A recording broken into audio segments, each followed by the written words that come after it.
All right, and we are live. What's going on, everybody? Hopefully everyone has had a great weekend so far. We are going to be playing some Dead Monarchy today, and continuing our run of Captain Clutch and his trusty sidekick Ryker. Hopefully we actually get to a little bit later stage of the game, maybe solid mid game. Hopefully we get some better tanking potential units. Oh, my Lanta. My ears just kind of blew out there. I know you guys are fine on volume wise and everything like that, but like I'm controlling my actual headphone volume through my soundboard over here on the left. And yeah, that stung a little bit. Anyway, so without further ado, I need to refresh my memory because I quite frankly don't remember any of my units. So I'm going to take a quick peek here. We have Captain Clutch at level 8 with a longsword arbalist, light armor build. Okay. We have Ryker here, who is a level 5, a great sword, medium armor, riposte build, most likely. Who are you? What do you do? Savage, who seems to be a... Oh, okay, he's a light armor arbalist. Yo, what's going on, Sora? How you doing, my man? We have a longsword arbalist with a medium armor. I guess you're going to be a riposte peddler, I guess, Twiggy? And then we've got... Gilbert. Right, Gilbert. Gilbert's going to be decent. We just got to get him, you know, squared away to where he's able to actually hit stuff. He don't got much in name of stamina. He got literally 5 stamina. That's pretty trash. I'm not gonna lie. We could try to give him a better shield, but quite frankly, it's not gonna help. He's the only one that we have that can use a shield. So yeah. I'm doing good, Sora. I'm doing good. Okay, cats are fed. Now I can watch. Hey, what's going on, Quick Paw? How you doing, my man? All right. Let's take a quick look-see at the world map here. I have no idea which areas. Okay, so I have no accessible caves here. I have 3 accessible to the south, a bunch of accessible ones here. Everything's accessible. Okay, so we're clearing everything out. We're just straight up clearing everything out, getting everyone leveled up. That's what we're doing at this point. Eastern, I need to go to the southern. I don't think I see any chests here. I'm not seeing any little glowing yellow dots. All of this stuff's inaccessible, so we're just going to head south, get all this wrapped up. And we need to take a look at the havens because I'm not entirely sure what type of recruits we're going to be looking at here. But I want to take a look-see and make sure that we've got an idea of what recruits there are before we hit day 21. I'm in the process of doing all the deserter caves in my game. There you go. See, you got to the point where you can do deserters now. Like, deserters are fun, right? Like, they give decent medium armor loot. Like, they're not hard fights. You just need to have a really good front line for them. Like, that's really what it is. You need a better front line. Deserter is what will make or break your front line. When chests respawn, do all chests in the game respawn? Yes. Yes, they do. Whenever a cave respawns, all point of interests respawn. And whenever a chest respawns, all chests respawn. That's how they do it. All right. So Captain Clutch, I know you can one-shot basically everyone here, but we're going to hold off on that. I need Ryker to get leveled up. I need Savage to get some levels. Twiggy needs a little bit of love, as well as Gilbert. Well, without too much further ado, let's do... You know what? We're going to try to go for a twofer. No twofer. 50% chance I'm on day 30. They have yet to respawn. Yeah, so I want to say points of interest are 25% and chests are 50% or something like that. But I've had chests respawn almost every week before, and I've also had them almost like never respawn. So it kind of just depends. You need more fodder tanks and ranged units. Yeah, you don't necessarily need ranged units per se. I know on this playthrough right now, I definitely need a different unit set.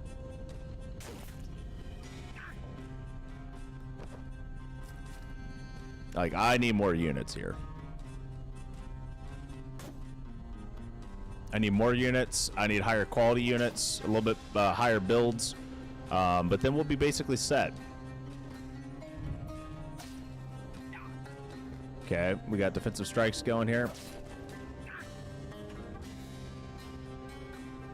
doing great so far. I'm gonna turn him this way.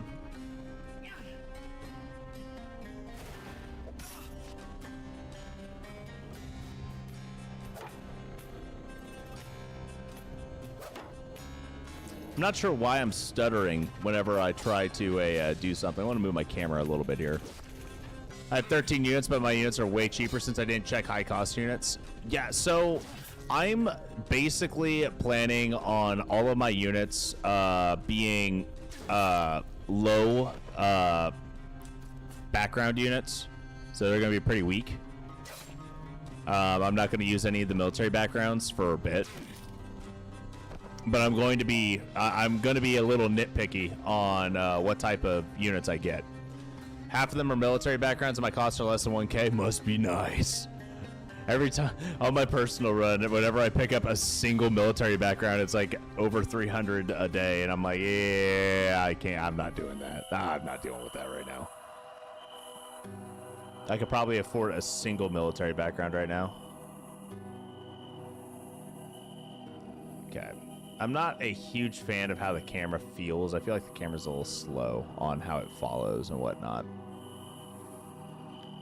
But we're going to grab all the chests here, clear out all the caves as quickly as we possibly can, and move on from there.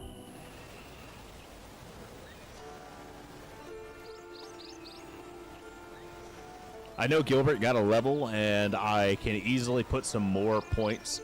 I guess you just go for the +3. Not necessarily. I don't have +3s on, like, Ryker. Like, Riker's not a +3 unit. I think he's a +1 unit. Captain Clutch is, I mean, obviously he's the captain, so he will be +3. But right now, I haven't had good units, so I'm using whatever I've got. But in my personal run, I use at least +2s. And I make sure that they have good perks. And if they don't have good perks or they're not +2s, then I just don't get them. But they have to, like, fit in what I need them to do, right? Otherwise, there's not really a point, in my opinion, to try and, you know, make something work here. I'm not a miracle worker by any means.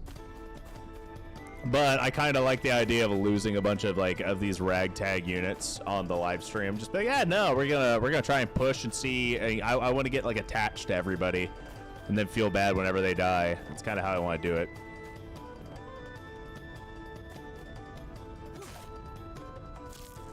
Oh, well, I managed to literally behead him by stabbing him. 10 out of 10, would recommend. All right. And we missed. Issue is that none of the peasant backgrounds are really good enough for your heavy armor frontline build. They work fine. They work fine.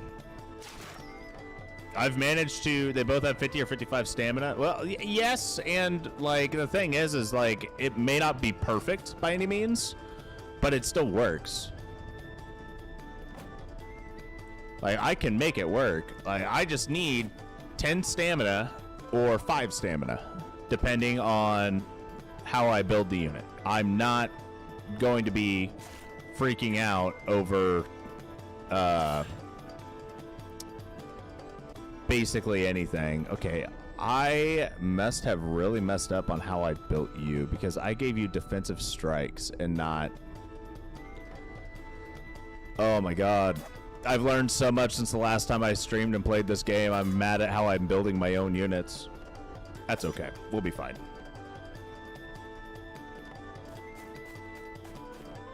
That's like my favorite part about learning a new game, is that what I think I know in the very beginning, it just gets completely redone, like every week.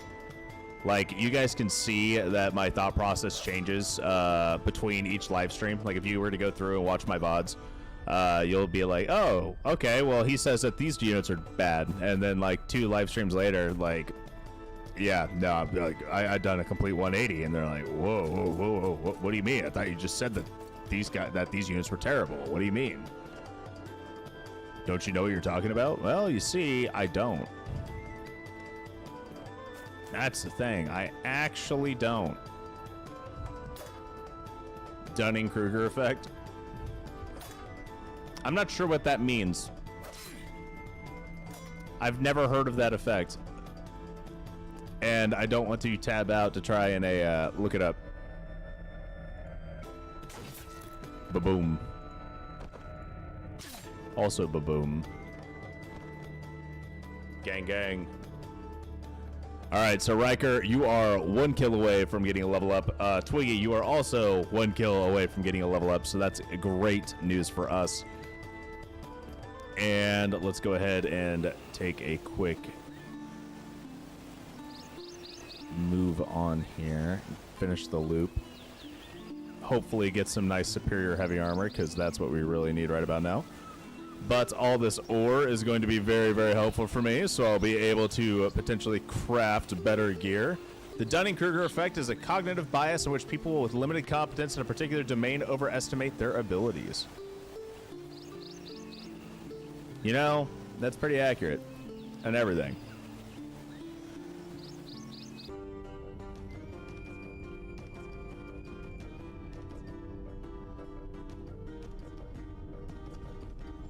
Because I have what you would call incompetence. Not limited, it's just not there. No, honestly, like, the thing is I will actively learn and adjust my strategy the more as I learn the game. And I'm not going to die on a hill for a decision that I made earlier on when I was first learning the game. And I will outright admit when I'm wrong. Be like, yeah, no, I was wrong. I've learned. And because of that, like, I mean, it is what it is. Some people watch my content because they're like, oh, well, he's going to give us the best builds. Yes and no. I'll give you the best builds that I know of. I won't necessarily give you the best builds ever because, I mean, there may be better builds later on. You know what I mean? So. Oh, man, that was beautiful. Oh, man, that was even more beautiful. Oh, my God, I can't believe I got a twofer.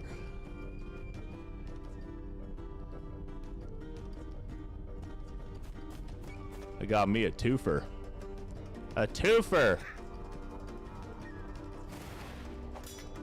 It's like how you learn enough to realize how much you don't know, so confidence when you know a little higher is when you know how much you don't know. Okay, that makes sense.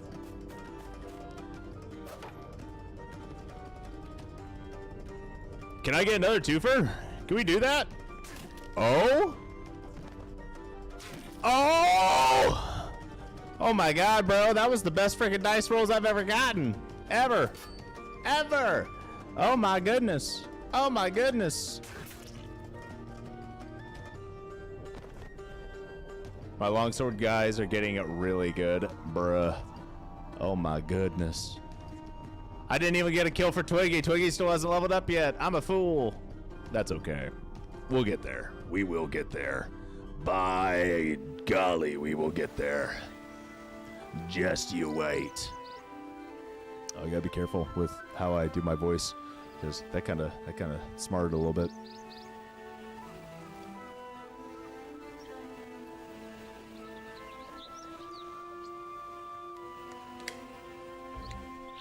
I gotta drink my caffeinated lemonade, ladies and gents. That way I'm able to stay extra spicy for all y'all. Okay. I think I've cleared out, I think there's only 3 caves per map. Was that? That's the northern passage. We need to go east? East. Okay. Noted. Got it.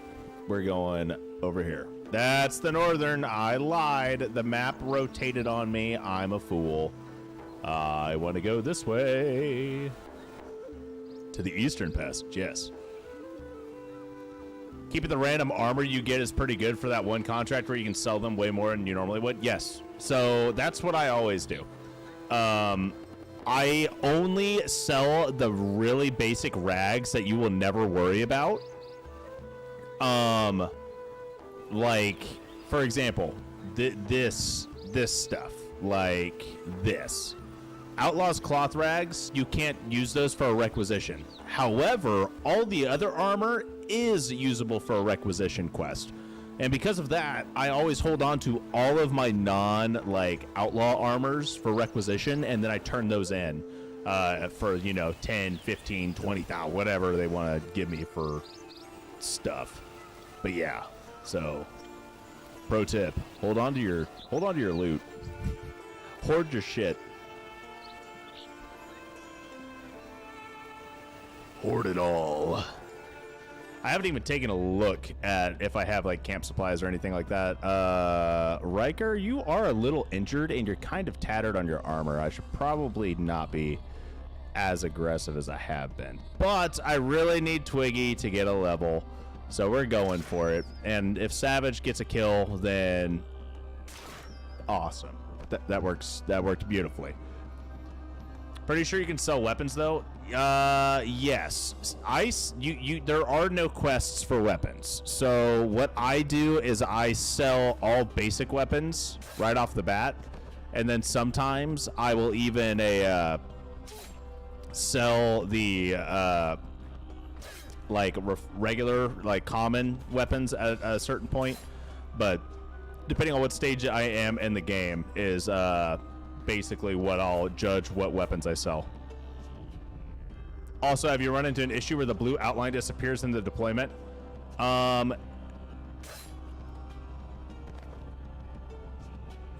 No. I can't say I have. That's interesting. But yeah, for example, like all these crude and common items, like the basic items and the common items, I would have gotten rid of all of them. Like I'll just go sell all of them and you'll make like a couple thousand just from that for each cave that you do. So it scales pretty well. There are 2 chests, one here. Militia patrol. I'm not fighting militia. We're fine. Do I have camp? I do not. Okay, cool. Nice to know. Happens a lot to you? That's strange.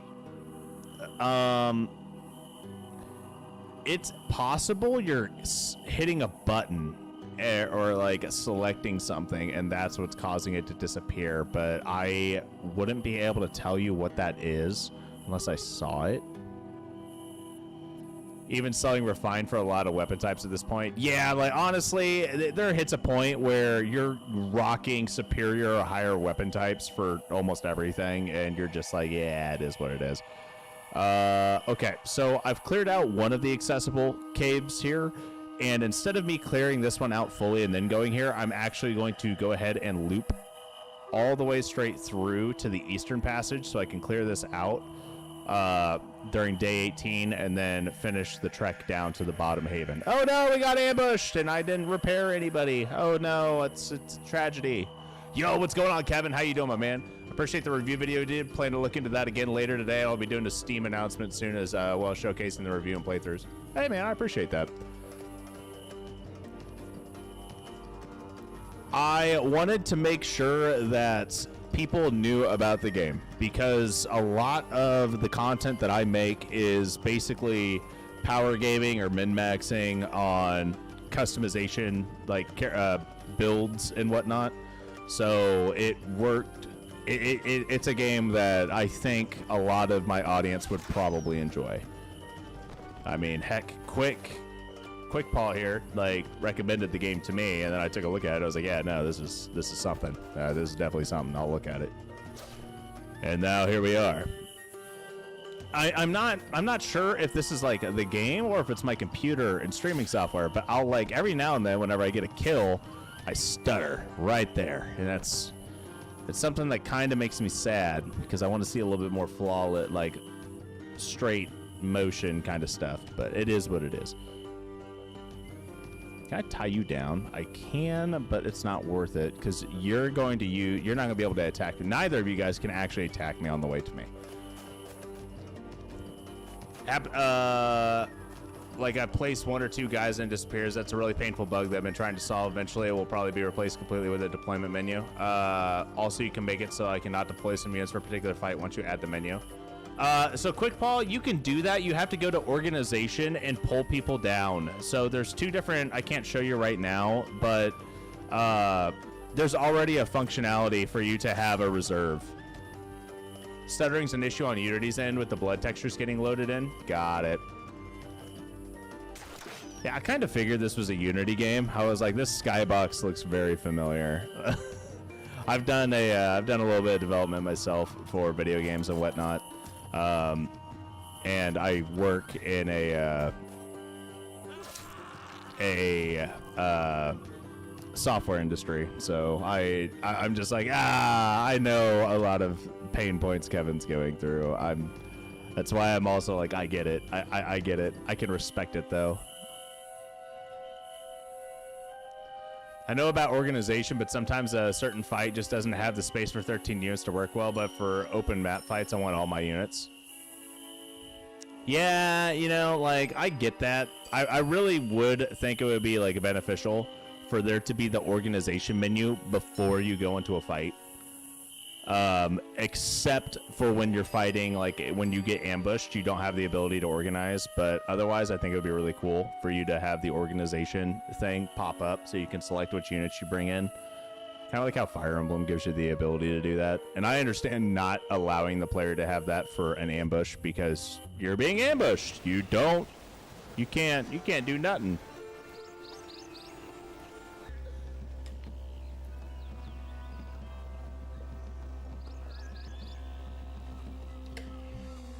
Yo, yo, yo. All right.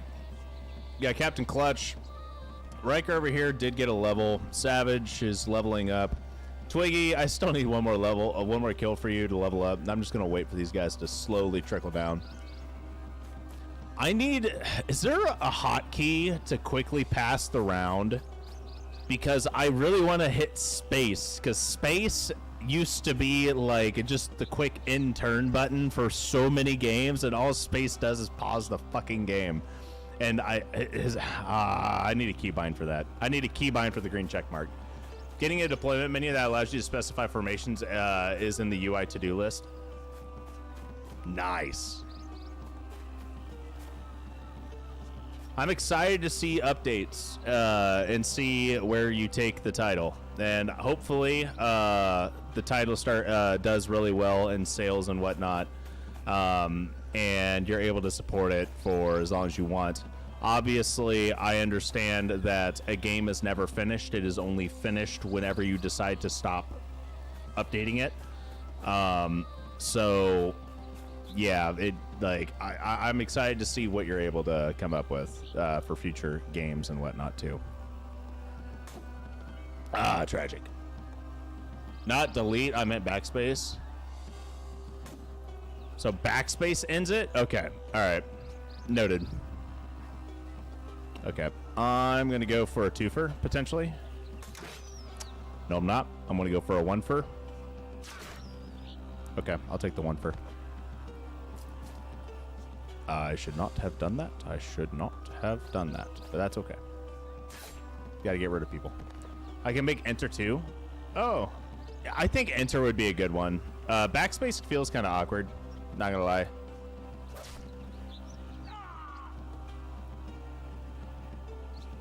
So it's backspace? It is backspace. Okay. Nice. Enter just makes more sense. Yes. I agree.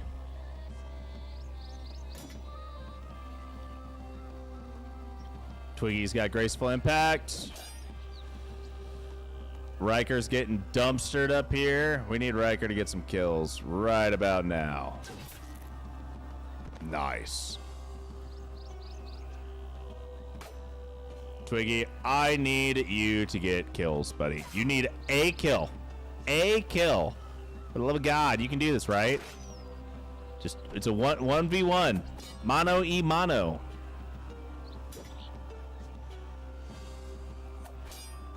Oh my God, Ryker, you're gonna get killed with that? No, you're just gonna really mess up his vitality. Nice. Bro, you got enough focus. You should be able to start attacking. You got 70 focus. Wait, what's the counterattack is between focus and stamina. This guy's got, yeah, you ain't getting that yet. Not yet. Need to get rid of his stamina first. You ain't gonna have enough action points for that. Go for it. Having him flank from behind is easily the best way to get kills. I need him to do his job as he's a medium armor fighter, he's got to be able to tank at least to some extent. Let's go ahead and take a look at our perks here.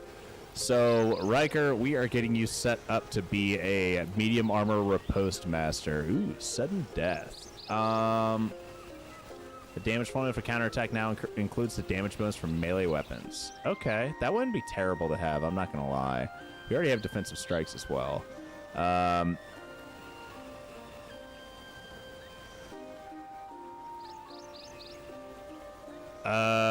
Yeah, let's do that. We'll do sudden death, and then we'll take a look at Ryker's build later on. And now, Twiggy, we are going to get you set up. Reinforcing footwork would be really good for him to actually start building up a little bit more defensive potential. But Killing Zone will actually give him more, you know, damage potential. So let's give him Killing Zone. And then Gilbert, congratulations, buddy. I am so proud of you. Are you in full heavy armor yet? I think you are. Let's go ahead and give you assured victory. You need that.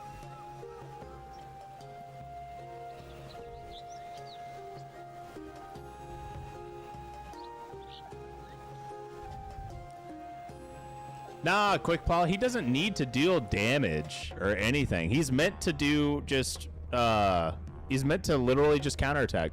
He's meant to dodge and counterattack. That's all he's doing. He ain't going to get hit hard. He's just going to sit there and be pretty. He's a dodge tank.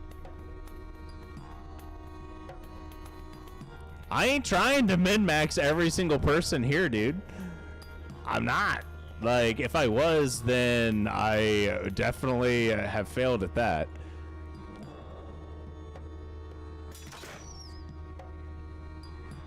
I also really want to not utilize Kevin's builds.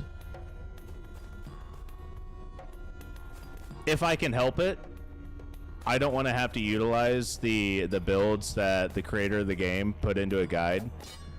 Not because I've got anything against the creator of the game, but because I don't like to follow what everyone else does. That's why I, you know, come up with my own stuff. And I'm just like, yeah, no, this works. Or, nah, this doesn't work. Or, hey, let me try this. But I do know that light armor tends to fall off a little bit. And on top of that, I really like using heavy armor for my main frontliners.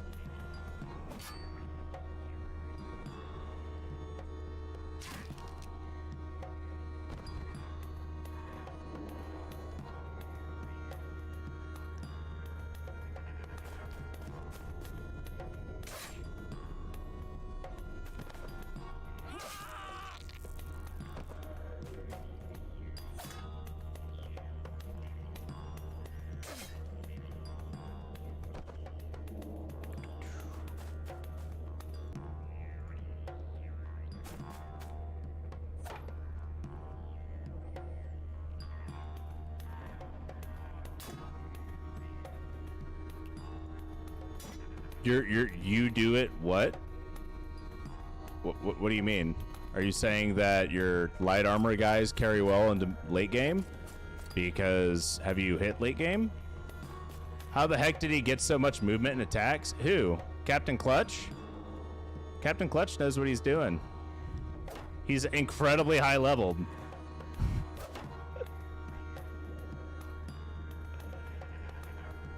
He's got all the prowess abilities, buddy.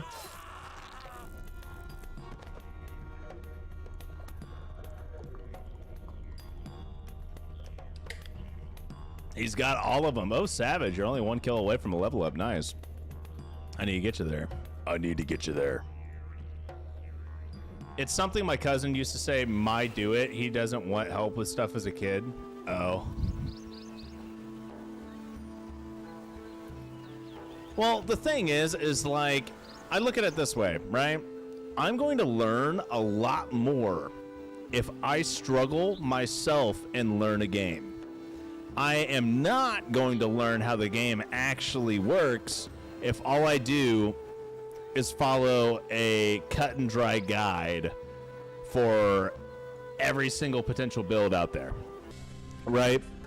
And that's kind of why I do like multiple different build scenarios for people in like War Tales, right? Why I've done a beginner line and then like late game, because I wanted people to think for themselves, and I wanted them to, you know, be able to be like, oh yeah, hey, by the way, here's one way to do things and start scaling really well in the late game.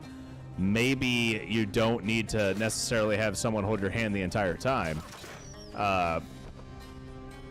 And that's just my thought process on it in general, because I'm always happy to help people out and give them ideas and when they ask for it. But I also think strategy games in general are mostly designed for people who want to think for themselves and want to strategize themselves, and not necessarily people that want, you know, immediate gratification and just like instant, you know, boom, here's how you win, just do it this way. And I know that sounds really like weird coming from a guy who makes guides, right? But that's just like my thought process. I respect that. That's why I enjoy watching your playthrough, since you're just diving in deep. Yeah, like, I really enjoy this kind of stuff. And I've literally gone in and I've put in hundreds of hours in Battle Brothers and other strategy games, and I'm just going to go in blind. I don't care to watch guides or anything like that unless I'm absolutely stuck on a specific item,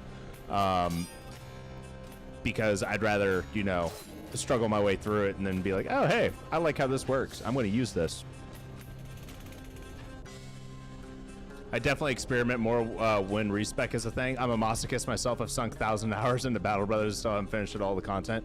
So I haven't 100%ed the Battle Brothers game, but I have had a couple of runs way back in the day that I got all 3 in-game crises on expert low income Iron Man in a single run, and it was like day 350.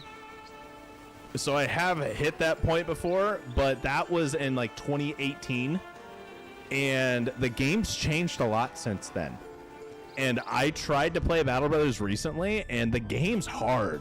Like I've gotten rusty, or they rebalanced something and they made tweaks, but like lindworms, you can't net them anymore, so you can't throw a net on the lindworm, and that was like a major strategy back in the day, was to net a lindworm and an unhold, and now you can't do it. And I'm just like, oh my god, I gotta relearn the game, and I don't have time to relearn the game right now, so I'm just like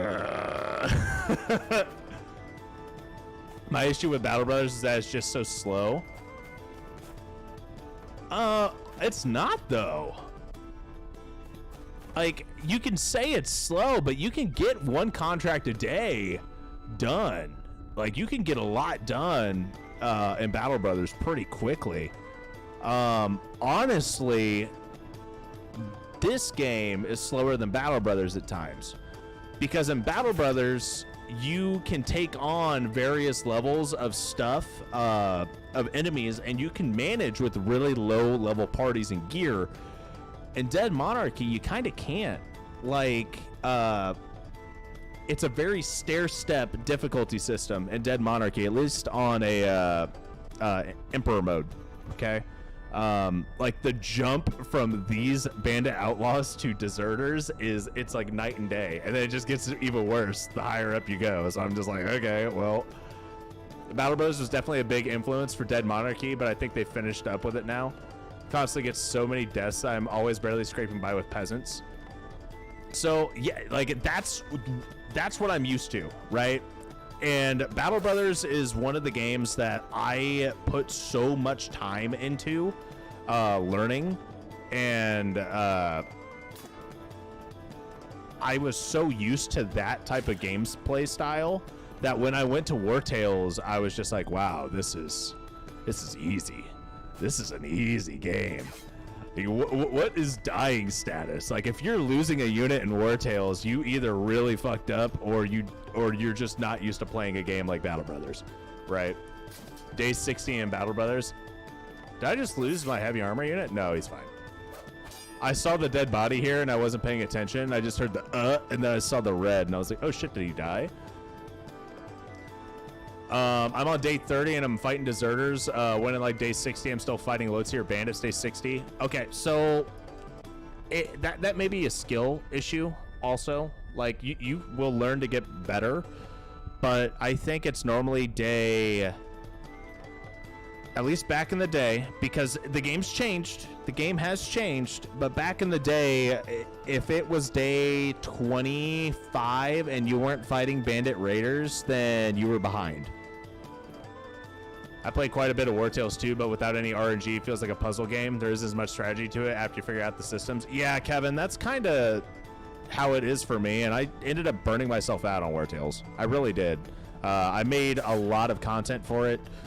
Did a lot of guides, and I hit like a wall when it came down to editing and everything like that, and I was like, I really need to take a step away from War Tales for a bit, because the game, like, it was fun when I first started playing it, but they actually made it easier and easier as early access went on, and now it's like really easy, and hopefully their new difficulty setting that's coming out is going to be, you know, difficult, but I don't know. I hope. I really do, because I enjoy the game quite a bit.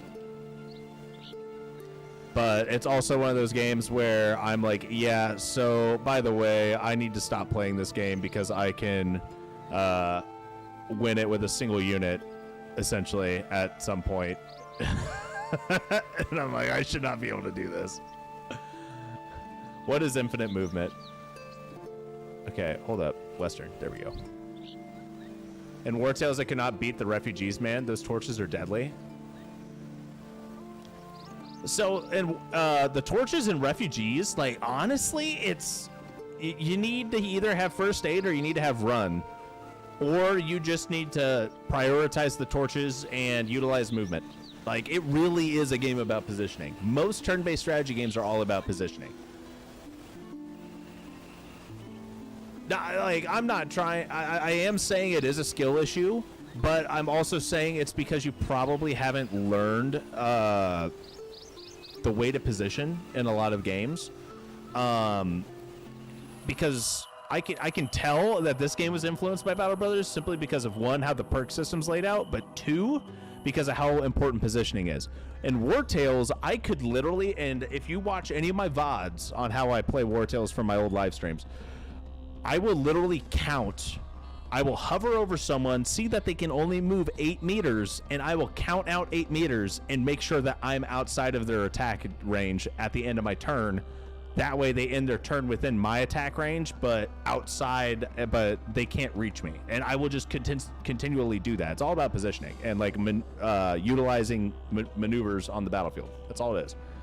Grid-based games are easier with positioning, I think. Yes. It's a lot easier because you don't have to count, like, you can count a square, but you don't have to worry about, you know, counting, oh, well, how far is this or anything like that. Speaking of another game that's out that I've played a bit, but I just haven't made content for, is Jagged Alliance. That's a pretty fun one, too. You know what? Yeah, it's fine. Bring it. Y'all can't hit me anyway. Gotta use that AP to move.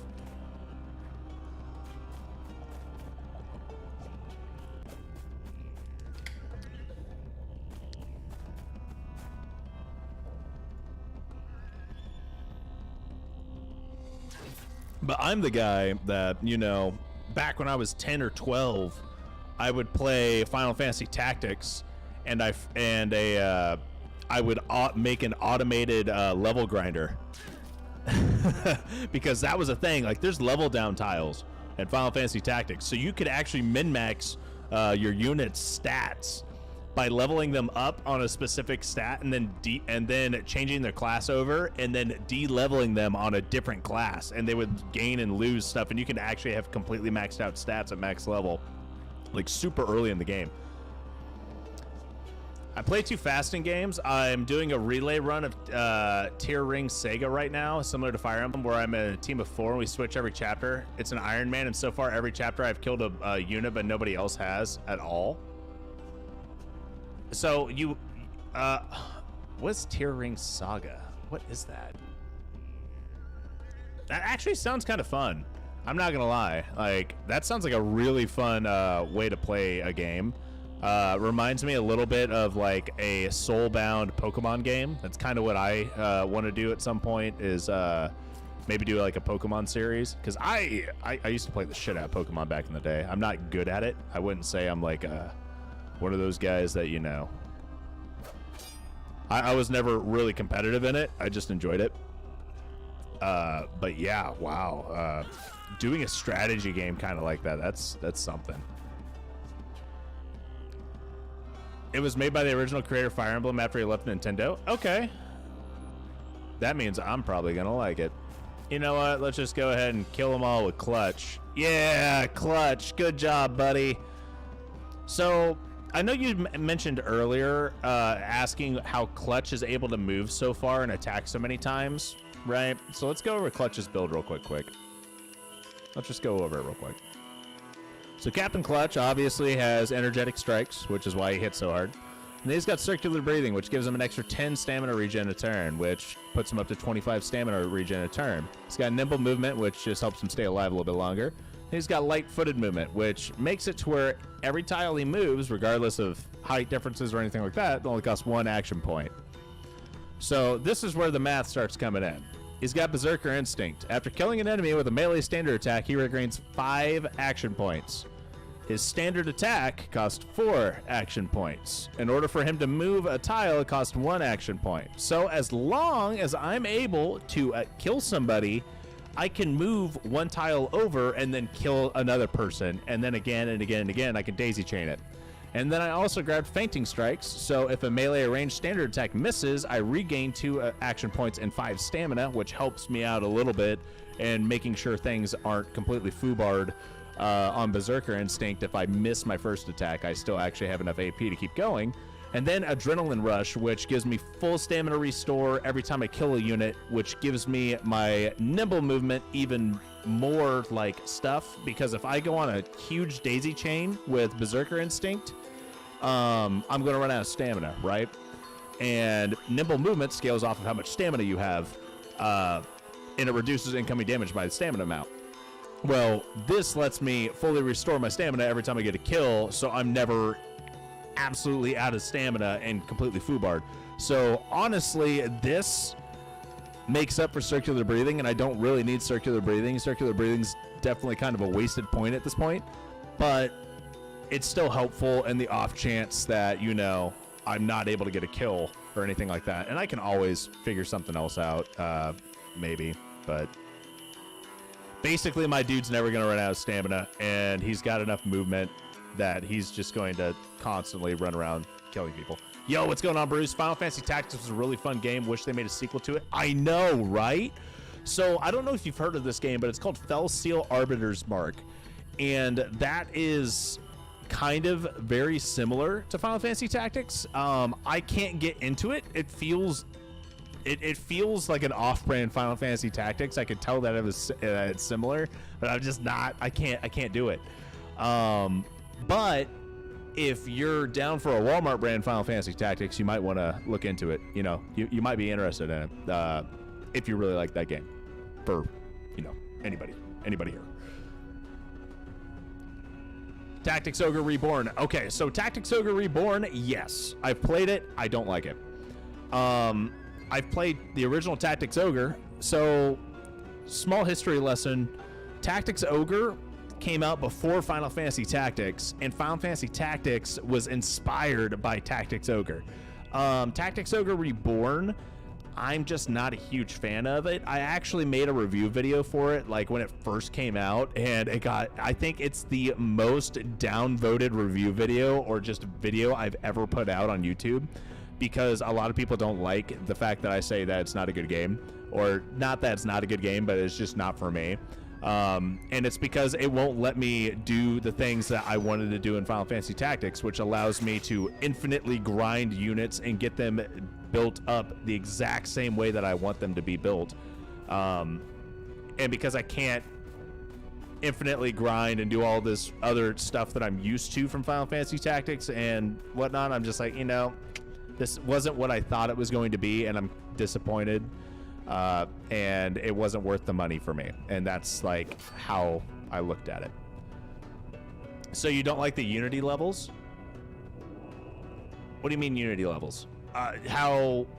So one thing I don't like about Tactics Ogre Reborn is that you are forced to not out-level the story mode.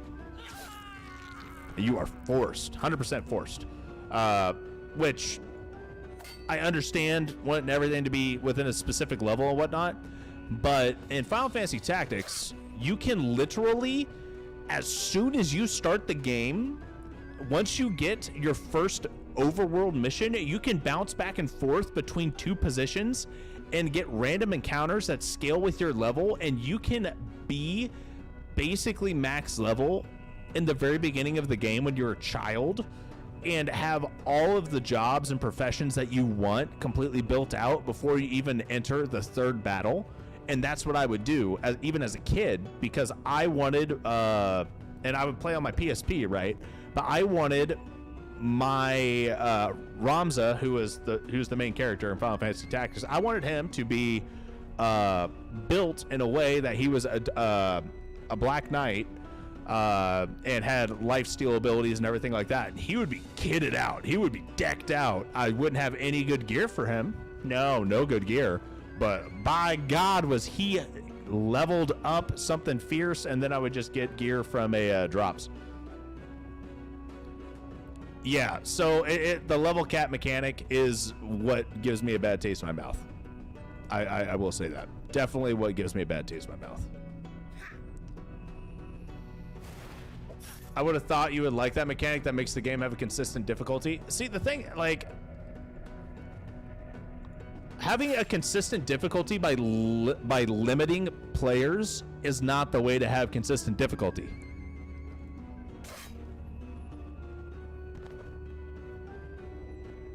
Like, you should scale everything up instead of saying, no, you can't level up anymore. You can't progress and grind, period, until you beat the next chapter level. I don't like that. I don't like that at all. And that's actually one of the things that the developers of War Tales, Shiro Games, is finding out, is that when you remove someone's freedom that they're used to having in a game, and make it to where they can't do something anymore, people get pissed. People are angry, right? I remember they made a few changes in like early access, and instantly people were just like livid about it. I'm like, I don't understand why everyone's so up in arms. The game got harder and I enjoyed it, but limiting someone's creativity when they're used to not having that limiting factor, it's a really big turnoff, and a lot of people just don't like it. They don't like that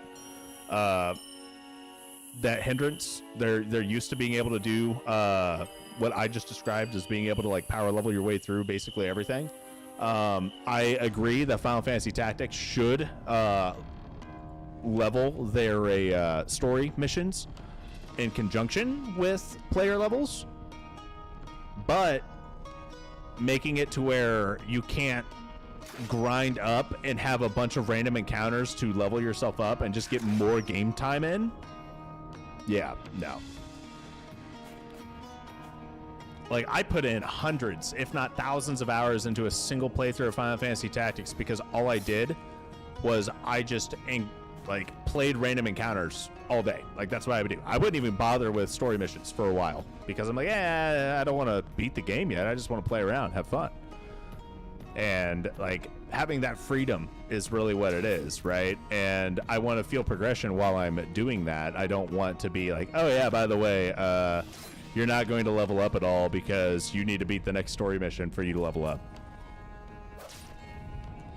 People are loss averse. A buff has to be twice as good as a nerf is bad for people to accept it. Right.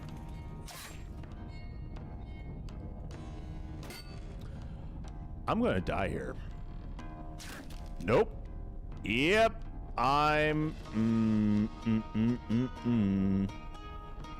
Just move him right here. Okay, we're fine. Hit me. Just don't kill me.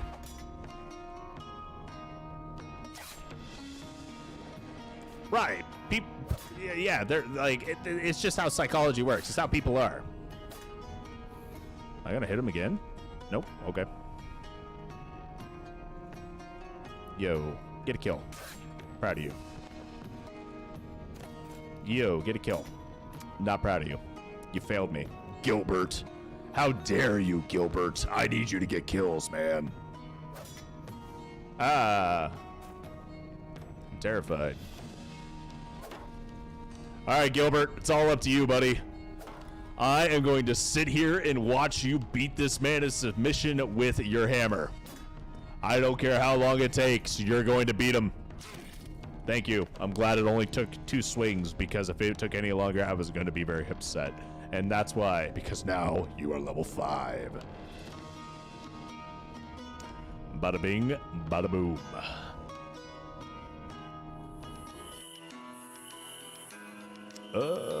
I have no idea if I've even been here on this week, so there might be flax here.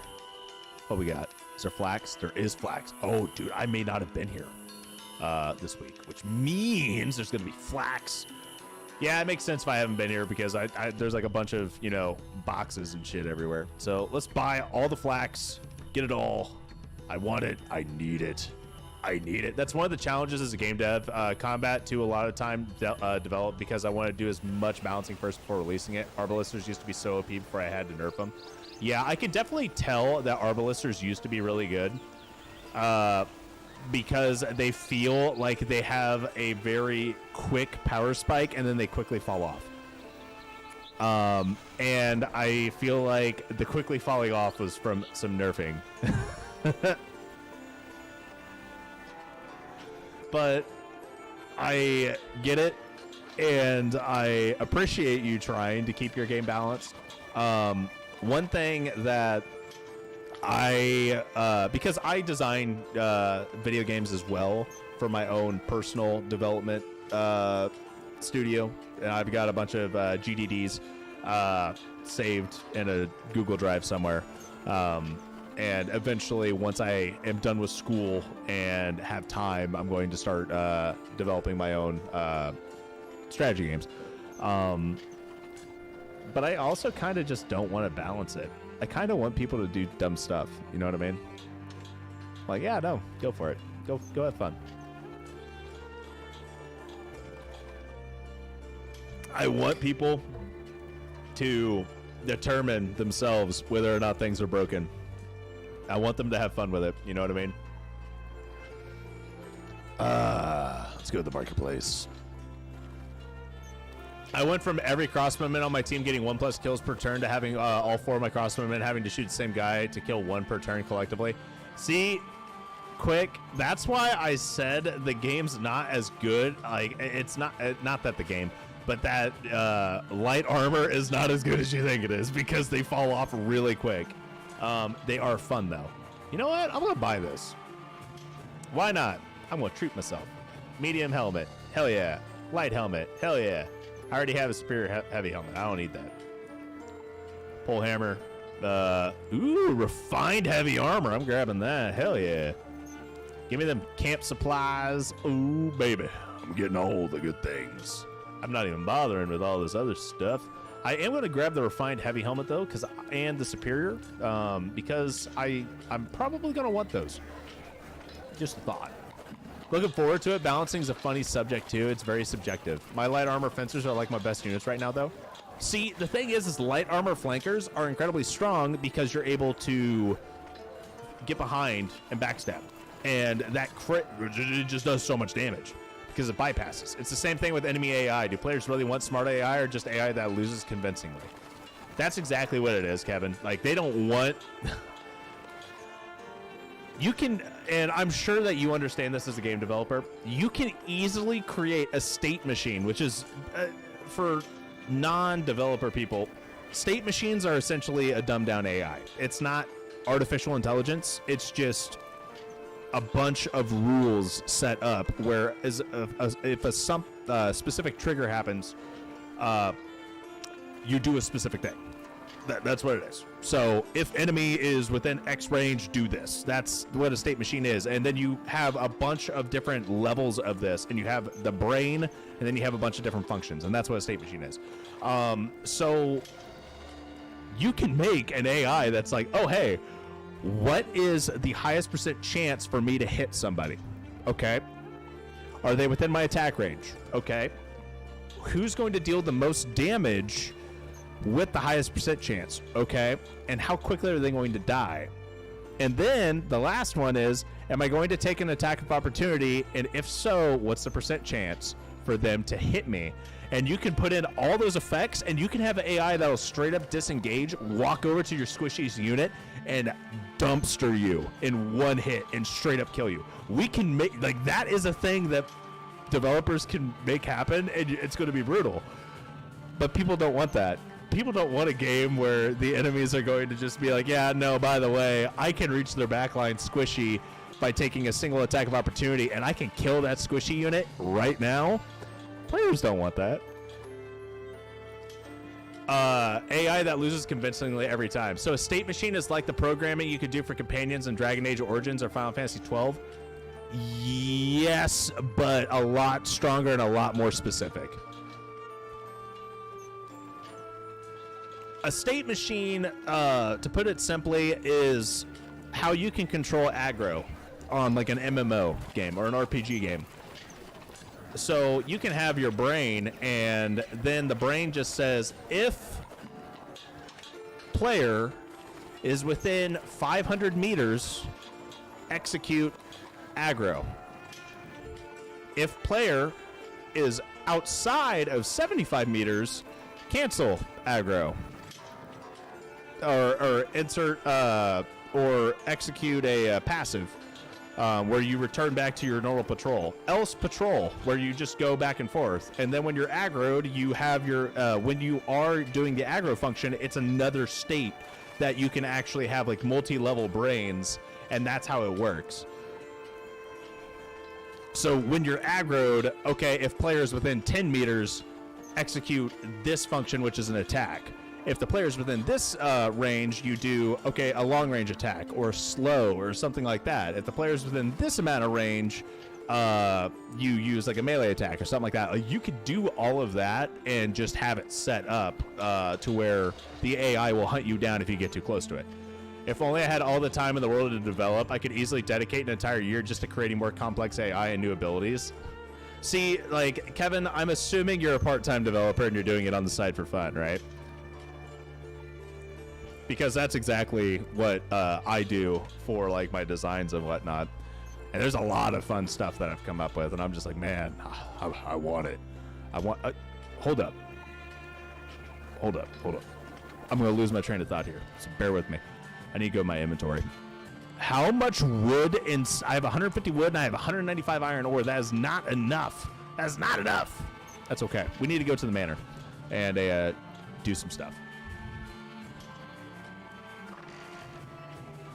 That's another reason why it took 6 years. Yeah, like when you said that the game, when I read that this game took 6 years, I already knew at that point that the game, that like the developer was what, and I took 6 years for a single developer. I was like, he did this part-time on the side as a passion project. I completely, I get it, and I can respect it. I respect it so much. Kevin can't be making enough money to live on it, surely. No. Game development. Quick, Paul. Game development, and they will tell you this if you go to school for game development and wanting to be an indie developer. They will tell you straight up, I hope you're not trying to do this for a living, because the likelihood of you being able to make a living off of being an indie developer is slim to none. You can have a major breakout game, even, and unless you sell a couple 100,000 copies, you're not going to make enough money for you to develop another game and keep it going. And then on top of that, you won't necessarily be able to replicate the same success that your first game got you. And that's like the main thing that teachers and professors will tell you whenever you're taking coding classes or whatnot. They'll be like, hey, by the way, just because it's possible for you to make the next Minecraft doesn't mean you're going to. Just because it's possible for you to make the next Battle Brothers doesn't mean you're going to.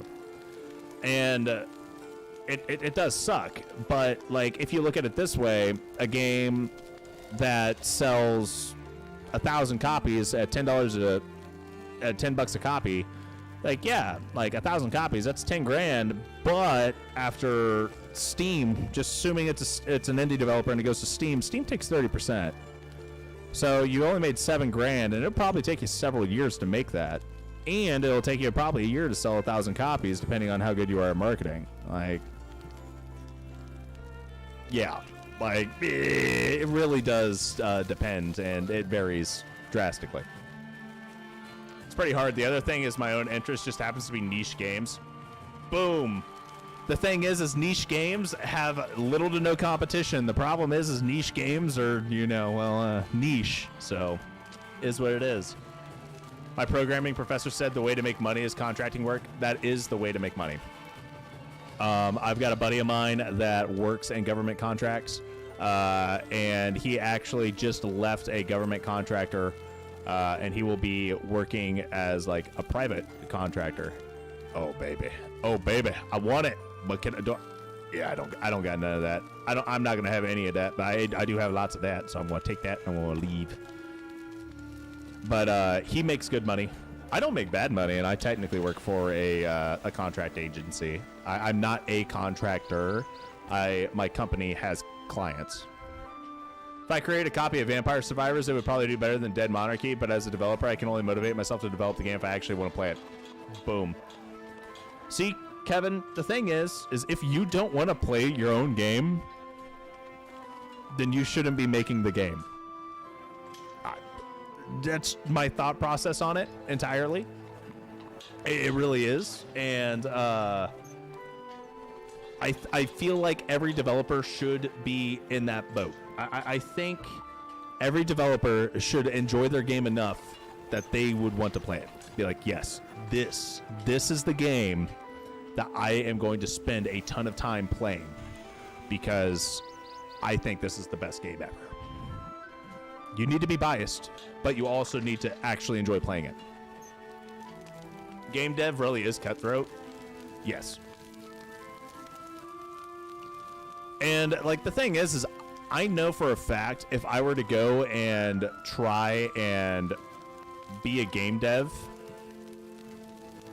in general, and like work for a gaming industry, I would lose a lot of the fulfillment I get out of playing video games. I don't want to make it my job. I want to do it either on the side or when I start doing like passion projects and whatnot. That's just how I want to do it. Oh my god, we've got -5 vitality, plus 15 defense, plus 5 agility. You are Warhammer Pullhammer, you only got +1s, not grabbing you. I'm going to be picky at this point. A +2/+2 Warsword Arbalist. I don't need an Arbalist, dude. Sword provides 2 and 2. Oh man, we got +1 AP, -5 focus. That's worth it. I can do that. We got 75 stamina too. That's really good. +1 AP. That's really good. Bought. What else we got here? We got another sword provides. We got strength. And we got, oh my god, we got another +1 AP. We have +5 defense and +15 agility. You're going to be bought too. I need to double check and see how many units I've got though. The last thing I want to do is accidentally have too many units and start getting dumpstered. Okay, so I'm at 6. That's fine. Okay. I can easily get this set up though. I need to go to organize.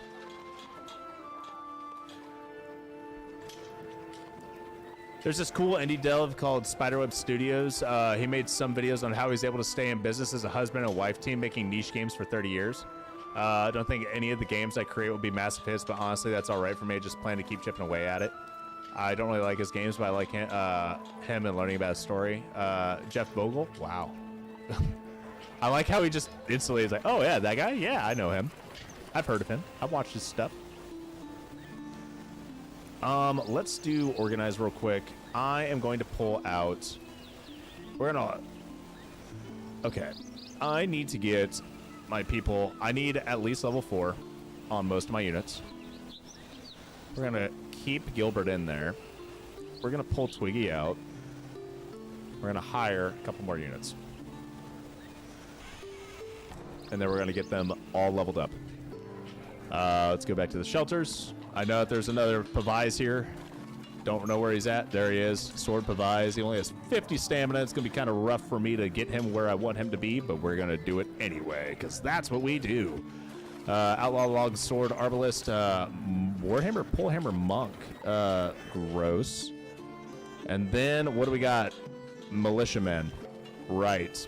Minus 10 agility, plus 5 attack, plus minus 5 vitality. Bro, you're not that good. Like, gross. I love how cheap you are outright, but you ain't going to be cheap 2 days from now. So we actually didn't need to grab all of that stuff, but that's okay.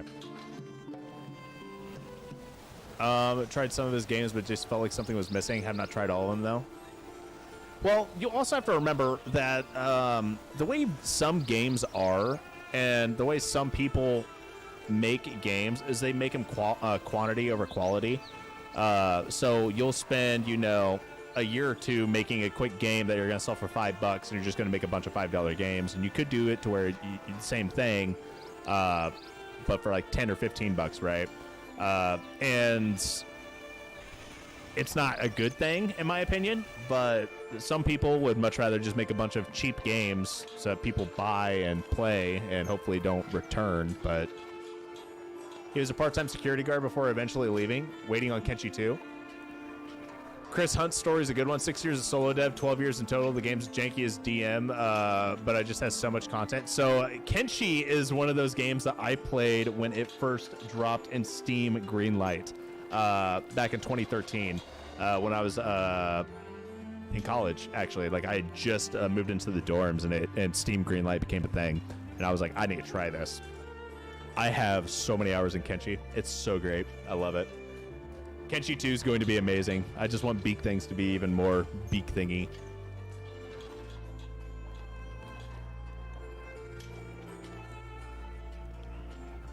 All right, guys. It's been a lovely chat, but I need to run to the little boy's room. Be right back.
Right, I am back.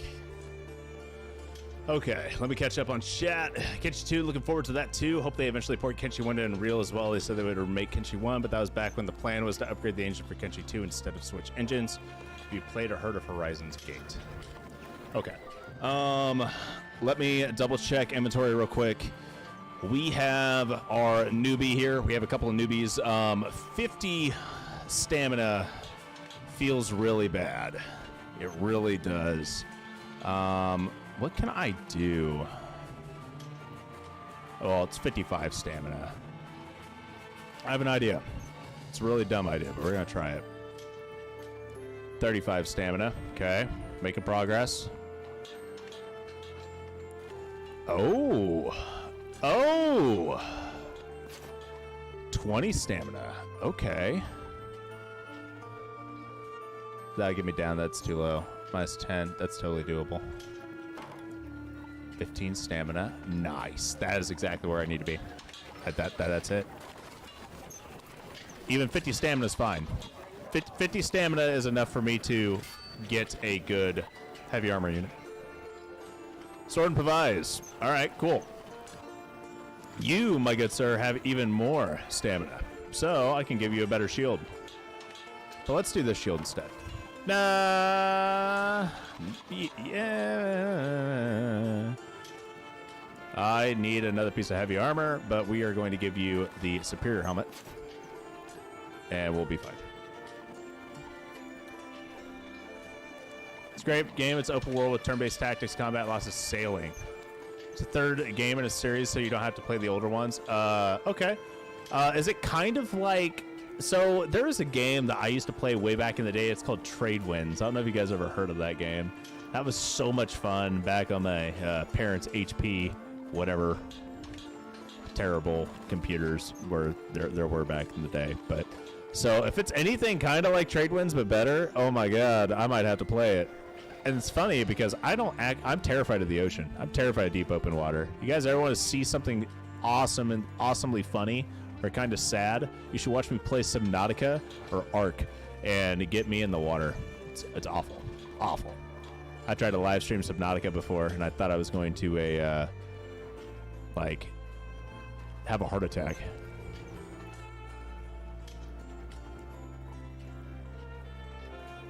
I gotta finish selling some stuff real quick, guys, and I'll get caught back up on chat. Give me a moment here. You hire random sailors with different classes, such. I don't know about that one. I can link it to you guys. Don't put any links in the chat because I'm trying really hard to not allow people to just put random links in the live chat. But if you want to put it somewhere, like in Discord or something like that, go for it. Speaking of which, Kevin, I need to get your Discord.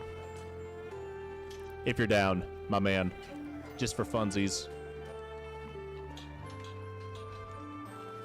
Because half the time, Quick and I are always in Discord talking about your game.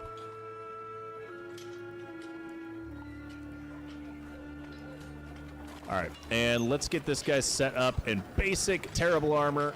Boom, 20 stamina. That is all I need for that to work. 5 stamina is enough for this guy to work, but I really need to get him a little bit more stamina output, let's be honest here. So 15 with the one.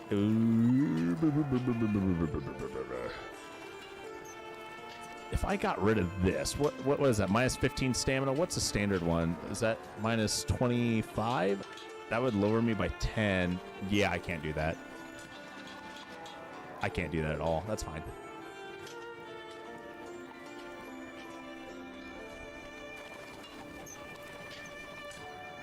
My inbox is completely full right now.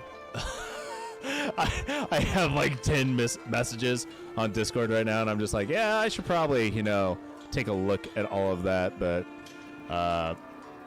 I'm helping Dorum out with a balancing his mod for War Tales, and I'm just like, okay, let me take a look at this and give you a hand real quick. But the last thing I want to do is just be like, oh yeah, no, I'm burnt out on War Tales. Let me go in here and do a bunch of live streams and make it even worse. I'd much rather be like, yeah, no, I'm burnt out. I'm going to take a break, but I can easily read over some stuff and take a look-see at stuff because I like Dorum. Dorum's chill.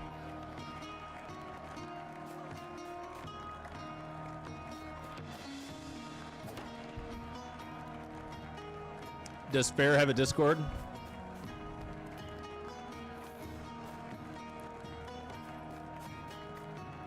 I do have a Discord. It's actually linked on my my YouTube channel.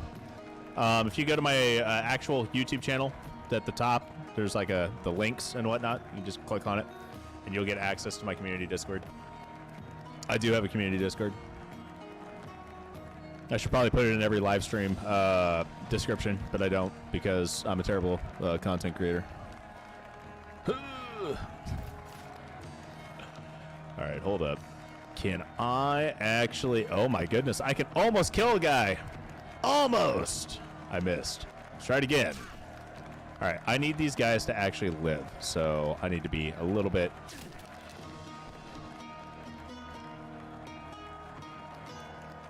We're going to go for... No, I'm not going to go for that one. I'm going to move all the way up here. I'm going to make sure that my boy here doesn't get ganged up on.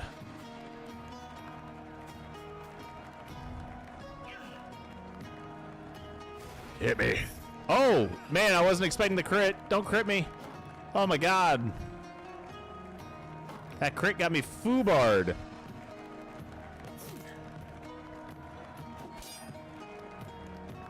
I was not expecting that crit. That crit was dirty. That was dirty. Are you doing okay over here, buddy? You're at half health. Oh, my Lanta. Yeah, you know what? I don't care. Go for the kill. Kill him. Kill him.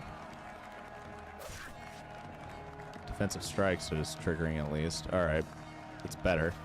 You get these guys low. It's going to take a long time for me to get everyone leveled up the way I need them to be leveled up. Okay. Can I actually... How much attack do you have? 100 attack? What? Holy shit! I'm not freaking taking an attack of opportunity from you. You're gonna kill me. I sent you Horizons game on Discord. I see that. I'll take a look at it.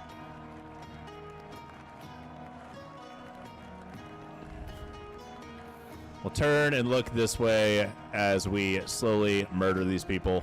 I hope Twiggy doesn't die. I don't want Twiggy to die. If he does die, I get it. I understand why. Just don't want him to. Not again. Twiggy, you're dead. I'm sorry, dude. Oh, you're fine. Oh, nice counterattack. Beautiful.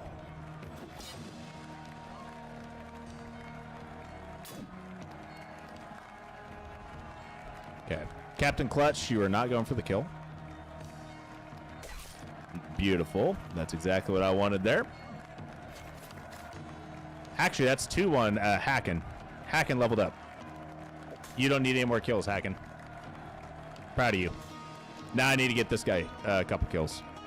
Guntram. We're going to be changing these guys' names. I can feel it. They're going to be changing names. Just joined the channel. Eventually needs to make a Discord channel too. Yeah, making one for Dead Monarchy would probably be a good idea. Not going to lie. It'd help people get together and like learn stuff and whatnot.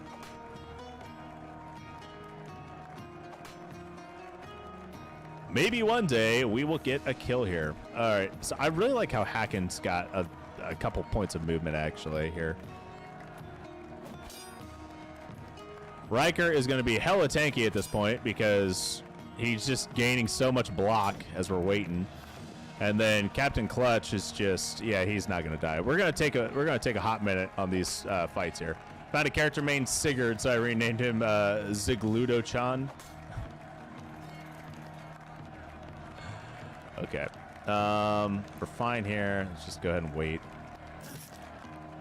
Bonus points if you get the reference. I don't get the reference. I'm sorry. Ooh, that hurt.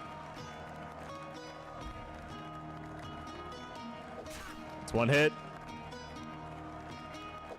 Still missed. Do I have enough stamina on this guy to actually use the standard attack? I do. Oh my goodness, I'm an idiot. I didn't even realize that. Okay, well, now that I know that I can do a little bit of a different approach here, then I know what I'm doing now. Okay, easy peasy.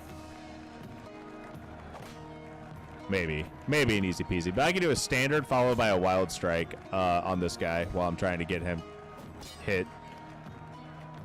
It's a Fire Emblem 4 reference. So I've played a decent amount of the Fire Emblem games, but I haven't played all of them. So I don't know. Like, I know Sigurd's a character in Fire Emblem, but I couldn't tell you which one. I'm assuming 4 since you said 4, but yeah. Back when translations were terrible, Sigurd the Lord was named Zigludo. Oh my god. This is going to take me forever, but I need to get him all the way up here to backstab. One step at a time. I'm making my way down there. I need this XP. I'm doing it for the XP. Most overpowered lord in all of the series. So, yeah, like... Probably? Maybe?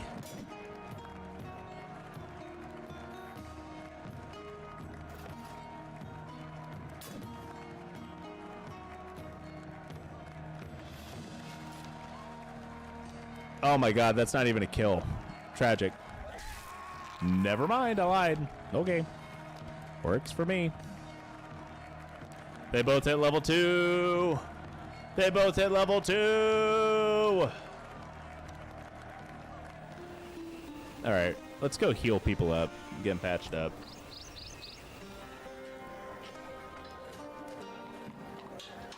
Alright, next up, we need to go to Smitty. Get people, you know, a little bit, feeling a little bit better. About their gear, at least. Oh my god. Ryker's armor was literally about, like, gone. Twiggy's pretty boogered up, too. We're going to hold off on forging weapons or armor for the time being. And then we're going to go straight to the temple. Zigludo-chan, San Sama Senpai San. Oh my. Okay, I'm done. I'm done. I'm not gonna finish reading that off. Sorry, it's too much. It's too much for me.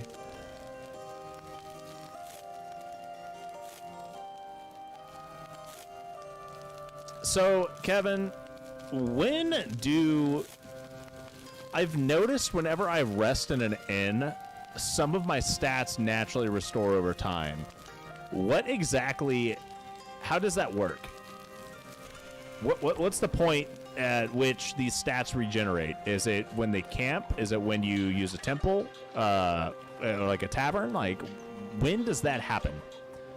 Because I haven't figured it out yet, and I can't really see notes of it anywhere.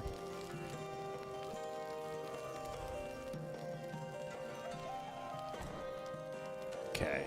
How many days do I have until everything restocks?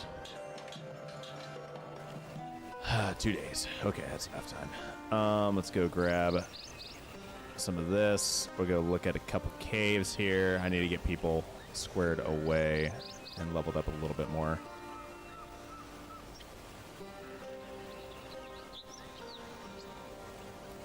Okay, so since I am able to wear heavy armor on these guys that I just picked up, and they're already in full heavy armor, we're going to start them off with Assured Victory.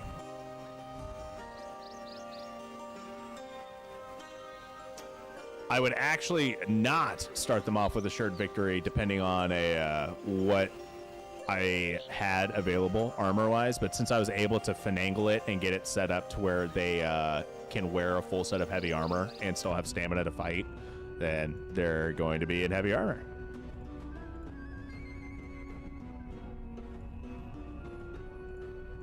Oh my lord, we have 3 frontliners, and now we're getting a couple side. Oh, we're actually getting somewhere now, ladies and gentlemen. So Tavern restores +1 health. Other than all the other stats should auto-regenerate after a battle. I think there's an issue, though, that stat gains through random events don't auto-regen. Isn't the market restock random chance every day at noon? Market restores every week, guaranteed. Yeah, I thought it was every week, and that's why I would always just like, yeah, okay, I got a little bit of time here. Okay, do I have enough stamina? I do not. Okay. You are a wild striker. Pure right now. Guntram. Okay, doesn't matter really for you. Go for a 1 of each. Boom. Hell yeah, we're getting somewhere. My heavy armor boys doing God's work. Pincer move. Haha.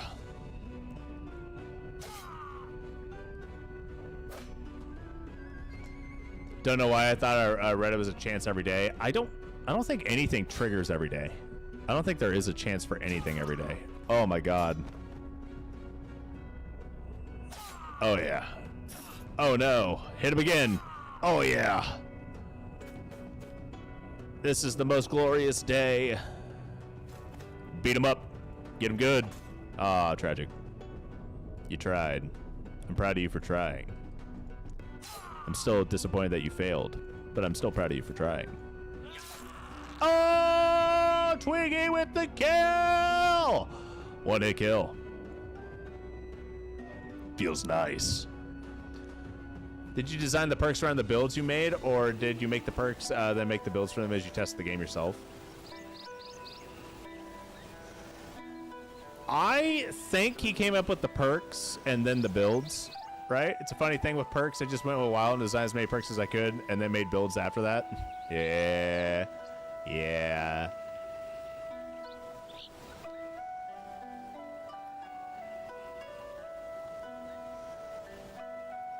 Every time I look at Kevin's builds, I'm just like, man, you know, whenever the creator makes builds, you know they're going to be good. I just don't want to follow him at all. I'm just like, I want to come up with my own stuff. Okay, Ryker, you're going to be a flank protector. We're going to put Gilbert here. He's our best heavy armor tank. Hacken and Twiggy, you're going to be helping out Ryker on the flank. And yeah, we're going to go ahead and wait for them to come to us. I think I subconsciously, it was from the games you played.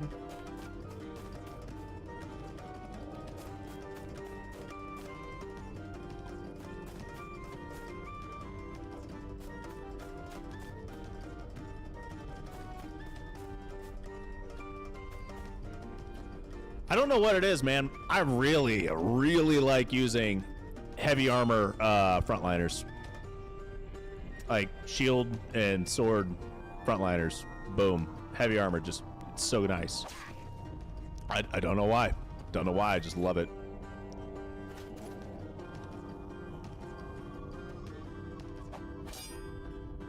The way that the systems are separated is very strange. I've never seen that in a game though. Very unique. What do you mean? Quick? Do you mean like how everything's tiered into different paths, essentially? Like how it's like different trees, essentially? It's kind of like a skill tree. Like, that is what it is. It's a skill tree. I do like how it's set up, though. Some of the design decisions are actually from technical issues. It's funny seeing them evolve into features, kind of like how Iron Man mode was born from save limitations. Oh man. Yeah, man, that's totally a feature.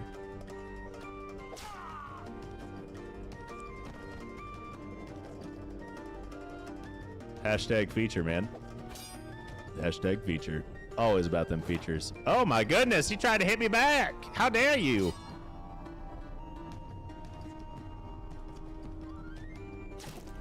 All right. Yeah, we're fine. How weapon abilities are separate from defensive perks and such? Yeah, okay, so the trees. Got it. I just want to make sure I was understanding what you were talking about. Hit me.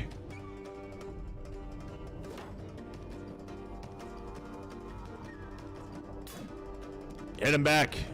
Come on. Why are you not hitting back? Hit back. And you need to get a kill. Proud of you. Get a kill. Nope, not yet. Just not in the cards yet. I understand. I understand you're a little on the shy side. Man, I am so glad we are making you tanky, though. We're gonna get him there. Slowly but surely, you'll get there.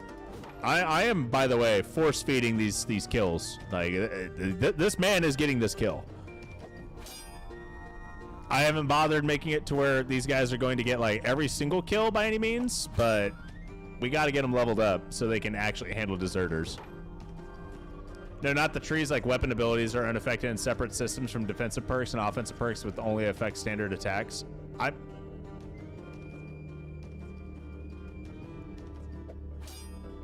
That was born from technical limitations, but after I kept playing it, I actually kind of liked it. But eventually in a future game, I'll want to merge everything. Abilities affected by other perks. Okay. I'm still not sure I understand the, what y'all are talking about. I'm incompetent. Don't worry about me. I'm lost. Oh my god, I understand I don't have a high chance to hit right now, but bruh, you have missed, and thank you. Thank you. That was kind of painful. All right, Hacking with 500 XP, Guntram with 250. Okay, we're getting y'all there slowly but surely. Don't you worry. We're gonna get them all leveled up. I want them to be level 4. So there's no defense against weapon abilities? Oh, so you're saying how weapon abilities don't take into account defense? You have not used weapon abilities yet? Okay, I got you.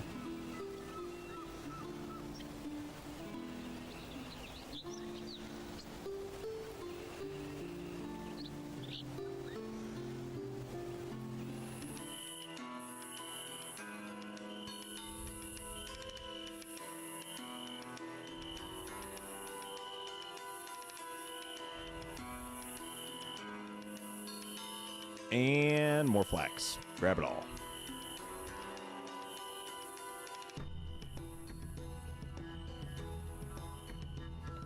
So in other words, what you're telling me is that weapon abilities are really, really strong against dodge tanks. Maybe that's why the fodder tanks are kind of peak at mid game, early to mid game, and then afterwards they're just kind of there to die.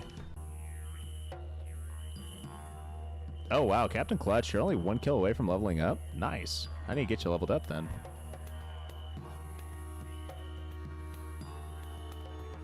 I should probably pull Savage out. A lot of times devs don't realize how their own games work, to be honest. Like, the community builds and tier lists for games could be completely different from what the dev intended and thought. Right, and that comes down to just, like, general stuff, honestly. Like I work in quality assurance, so I'm like a quality analyst for software. So I'm used to finding bugs and scraping data and doing a lot of like technical analysis for things and making sure data is not corrupted or anything like that. So that's why I enjoy like power gaming and min-maxing and whatnot. I'm like, yeah, let's see how broken I can make some of this stuff. But I also don't outright use exploits either in the game for the most part. I try not to, because it's one thing for someone to literally just exploit and cheat their way and beat the game. It's another when you're actually playing on the hardest difficulty settings. You just figure out like a non-exploit like way to win the game.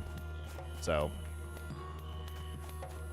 now, it may be cheesy, but it's not necessarily an exploit. It's just like, oh yeah, I made something that's incredibly broken, and I'm going to abuse it a little bit. That's why I'm really interested in Clayton's videos. I want to see him break the game. Well, I will tell you right now that I am loving using heavy armor single-handed weapon boys here.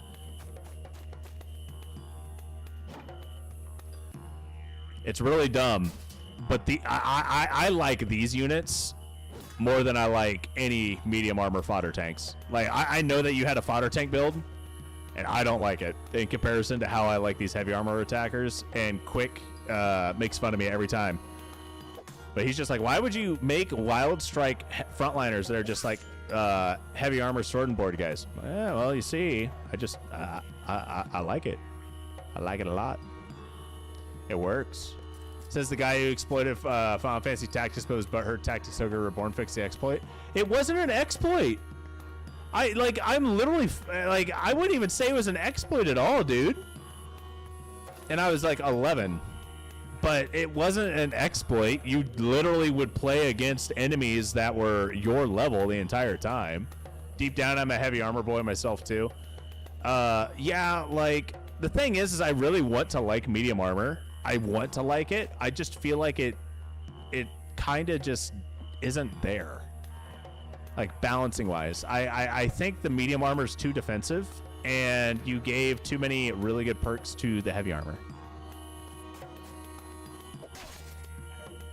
Like heavy armor has a lot of good defensive capabilities, but it's just really good from like a crowd control perspective. You debuff enemy units passively with heavy armor, which is amazing for frontliners that are constantly being hit at, right? And because heavy armor increases your resolve, like this guy's got 85 resolve. It's just going to reduce the incoming damage by 85. He doesn't care. No, all right, whatever. But it's that like combination there, that combination factor. It's just, I don't know what it is. I just really think that medium armor just feels a little underwhelming right now. That being said, though, I do like medium armor on like two-handers. And I know you're probably supposed to put heavy armor on two-handers, but I think I like medium armor on two-handers more than I like heavy armor on two-handers. I think heavy armor is better for military backgrounds. You know, the thing is like it is, but also heavy armor is kind of designed to be used for Wild Strike. It kind of is. Like, if you look at it this way, heavy armor is designed for Wild Strikers or debuffers. And once you realize that, it's kind of just like, oh yeah, no, it makes sense. Like, I'm not going to be able to go and attack a ton of enemies all at once. I like when I'm weighed down at 80 pounds or 100 pounds of freaking armor. Whereas this guy over here in light chainmail is just going her-to-der and, you know, running around being a little fuckwit with a longsword. Speaking of which, by the way, Captain Clutch, you have armor that I've just never put on you yet. You have good armor. You have a ancestral armor. There you go. Now you're the full deal. Ryker, we're getting you there, buddy. You now have a decent medium helmet. We just need to get you a better medium armor. And one day we'll get better heavy armor for our heavy boys. One day. Kevin's fodder tank build's perfect. It really is good. It's great. The fodder tank build is amazing. It really is. It's good, and medium armor is designed for tanks. It should be designed for tanks. But just because it's designed for that doesn't mean that I want to use it for that. Chainmail being light in armor is cringe. It's heavier than full plate armor. Yes. Yes.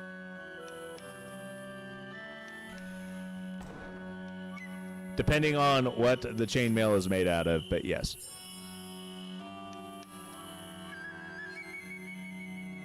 I think it's honestly more about hindering of movement when it comes down to plate, because depending on how the plate's made, you don't have the same free range of motion. I'm really interested in seeing these builds during mid and late game. Looking forward to the first arena champion fight. I'm hoping to get there. I'm not going to get there in tonight's stream by any means, but I am hoping to get there soon, TM, because I still haven't played the first arena champion fight yet, even on my personal run, and I'm about to go take them on just for funsies. Just most people wear chainmail under plate, so it would be heavier.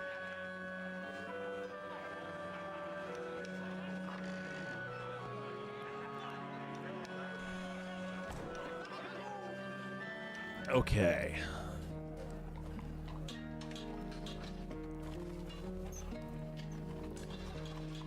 What day is it? Day 20?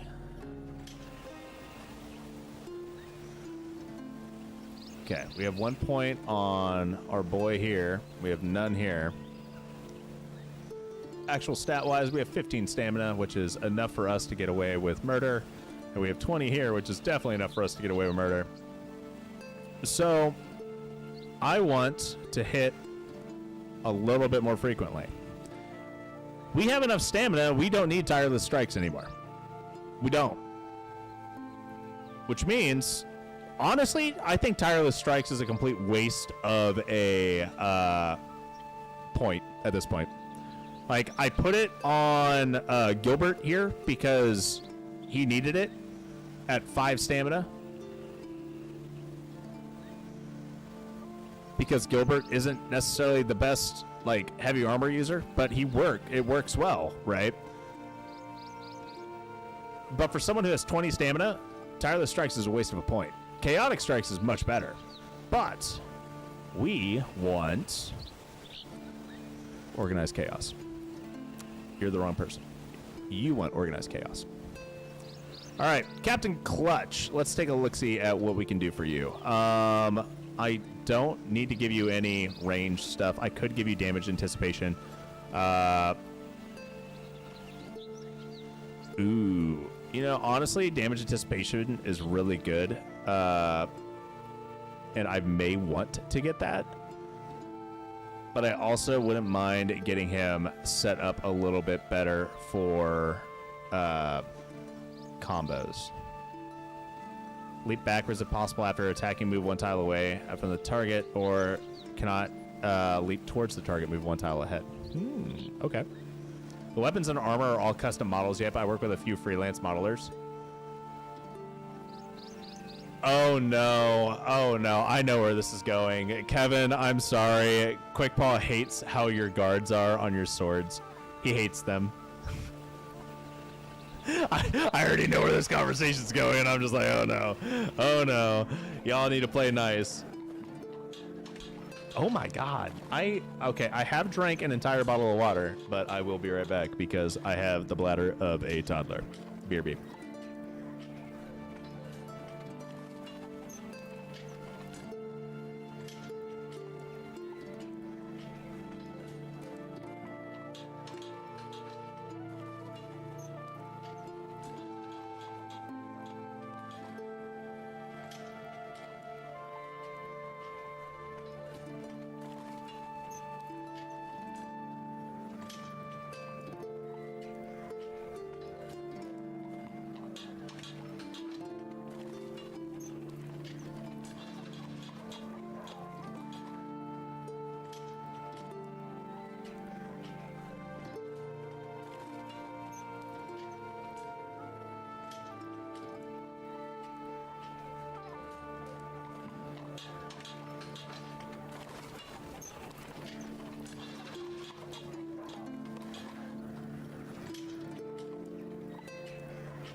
Okay, I have returned. All right. Okay. Let me catch up on chat here. So for your next game, could you make sword models, please? The cross guards of most of them especially trigger me. They are inverted, so deflect the opponent's block it. Okay. I'm a big history buff too. Those changes are easy enough, but sometimes I do things in an attempt to make the models more distinguishable. Got a lot of flack for naming the shield Pavise. Right, because the shield is not a Pavise. A Pavise is, yeah, okay. I understand that one too, Kevin. or using naming conventions like pole sword. Those were deployable shields for crossbowmen. The shields look cool, so I can forgive the name, but it's definitely wrong. But the reason I call it Pavayas was because I originally intended to have other shield types and wanted each type of shield to just be a single word. Instead of like heater shield, kite shield, just want a buckler, scud. Okay. Thought a crossguard was someone in an orange vest who helps children cross the street. Bruce coming in with the comedic relief. Oh my lord. Brucey. Okay. What day is it again? You know what? I don't even care. Let's go to the arena. Okay. Every single kill in this fight needs to get fed to our new fresh boys. So, knowing this, we are going to be utilizing Clutch as a tank. We are going to be utilizing Gilbert as a tank. Ryker is going to be over here. Guntram, Hacken, and Twiggy. So, what's going to end up happening here is I am going to essentially wait.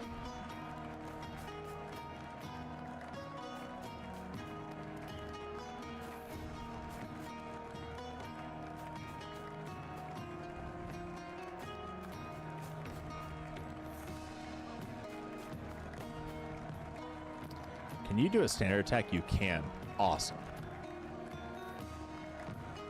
God, this is the one time I want you to miss. Yes. That made me so happy. Crit. Thank you.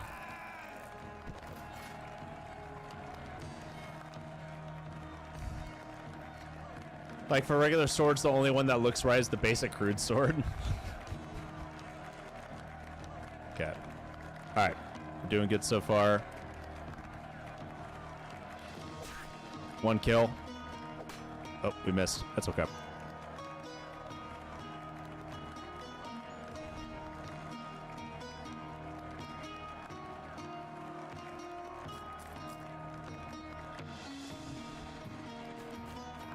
Look at the Battle Brothers arming swords, perfection. Name is correct model, amazing.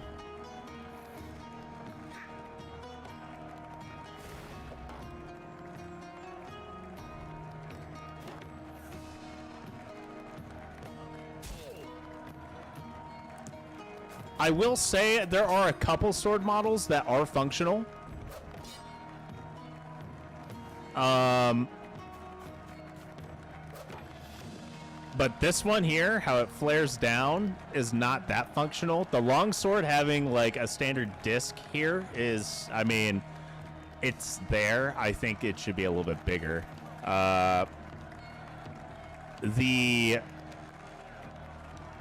This sword that has like a flare out, like it curves up and down, that one's is functional, but this one here is like the biggest irk. You did hammer really well though, I'll give you that. Many good hammers. A man over here is trying to, you know, just have fun making games.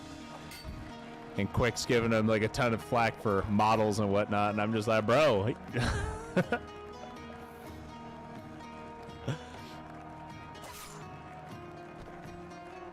Oh my god. That's beautiful. Hit me. Nice.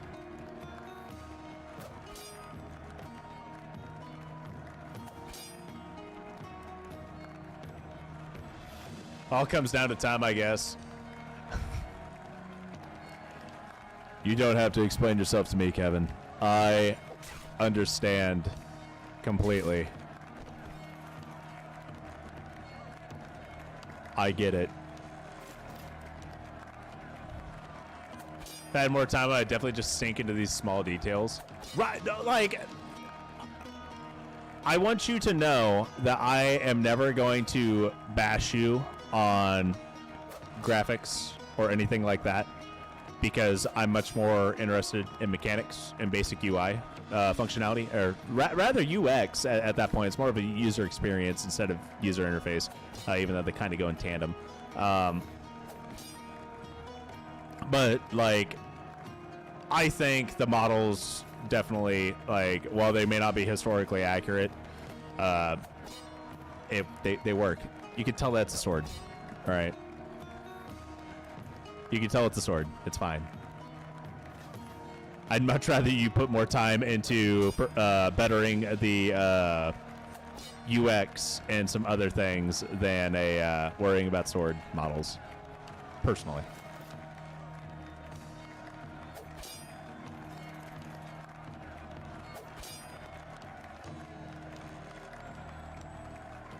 Okay, I'm not gonna lie, getting it centered on the main character every single turn, though, is kind of annoying.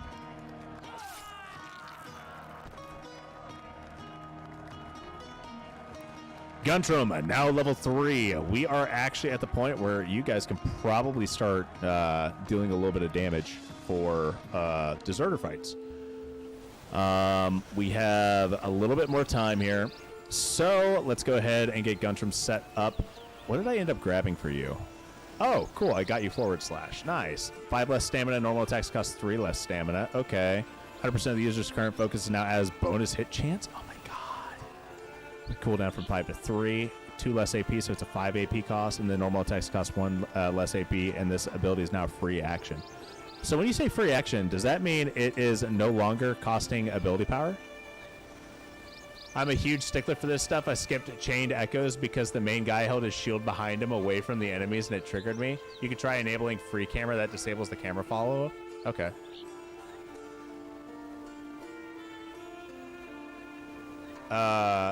Free camera.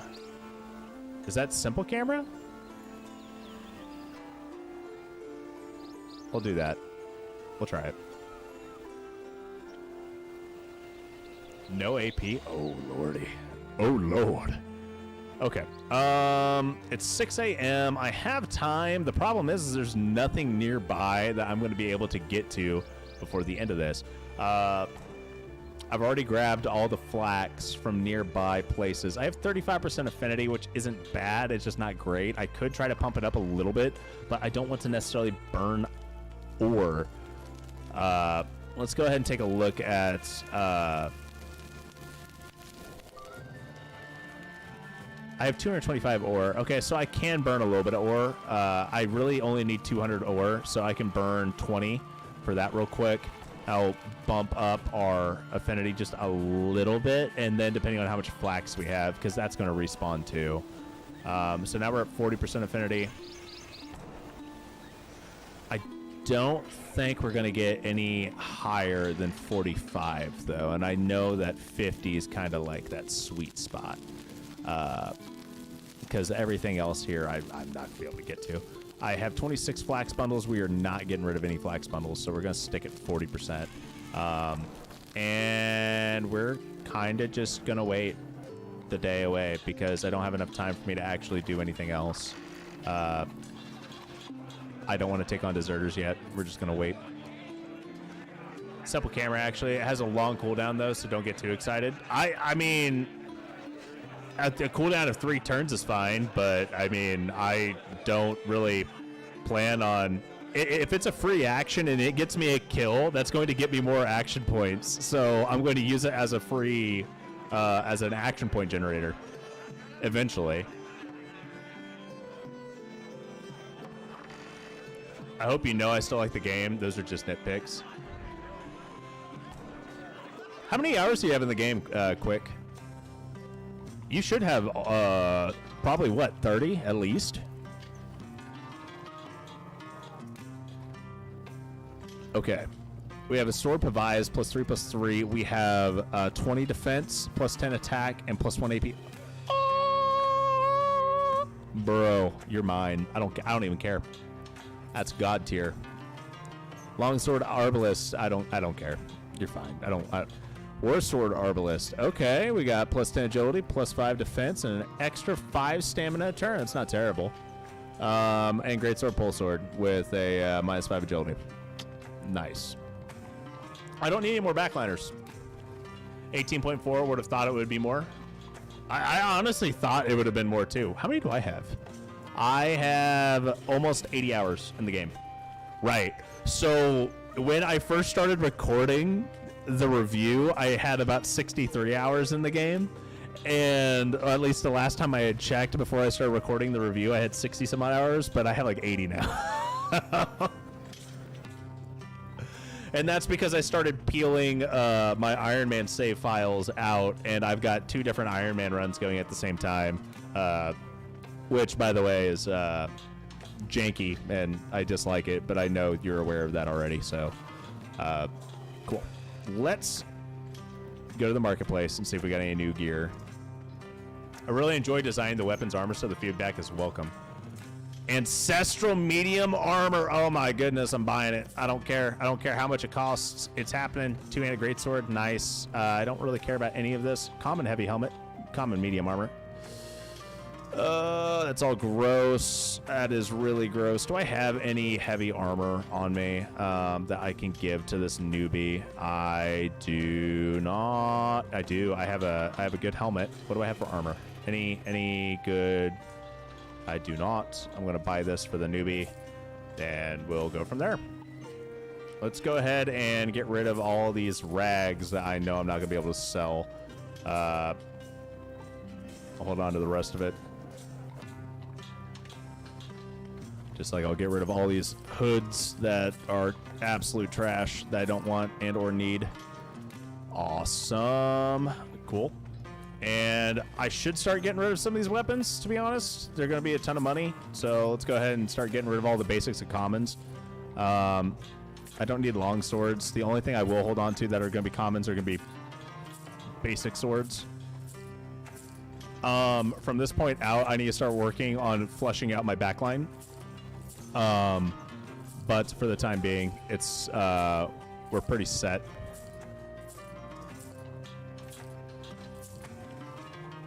I'm proud of you for giving the hammer spikes. Once I get a Discord set up, it would be the perfect place to get like an art channel where I post models and ask for feedback. That's something I would do for future games.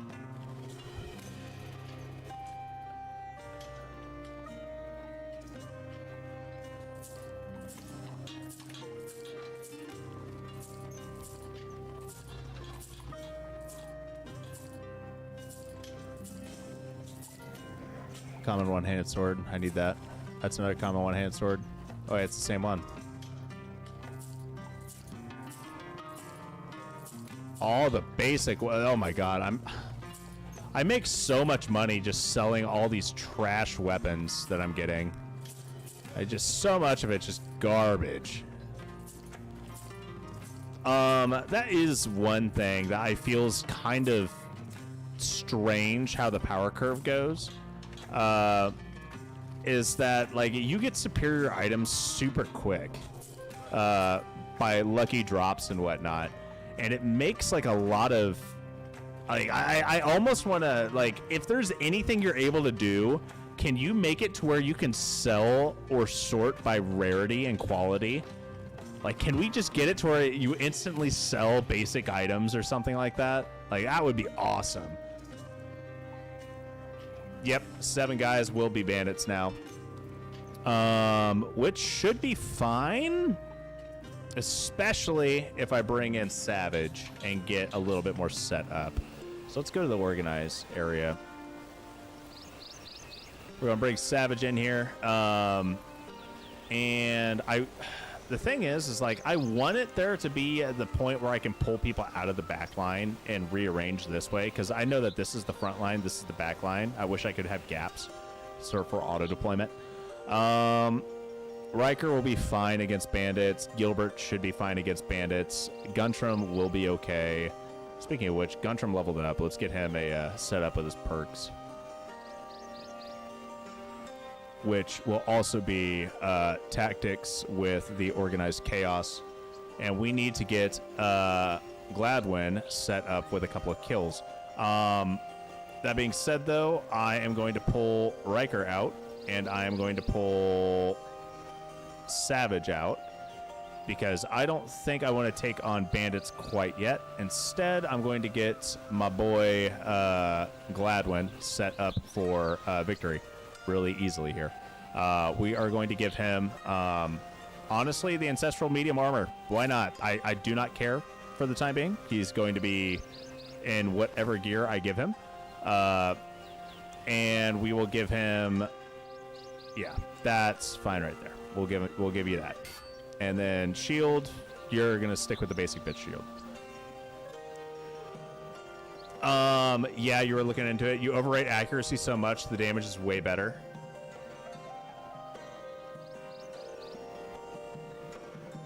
I don't know. The damage is better, yes, but also, I would much rather have it to where I can hit 50% of the time. A little bit more often, because higher damage, 10% is a big amount. And having just the ability to hit 10% more frequently is enough for me to be like, yeah, I'm going to offset my damage output for another turn, for another level, because these guys, like, they're going to be fine, really. Like, at this point, I just want them to be, you know, kind of set. Yo, Ryker, we need to get you, I have another set of Ancestral here, right? Yeah, cool. Boom. Beautiful. All right. We need to get some more medium armor boys, too. Oh, yeah, right. There we go. You can have that, buddy. Oh, buddy, oh, pal.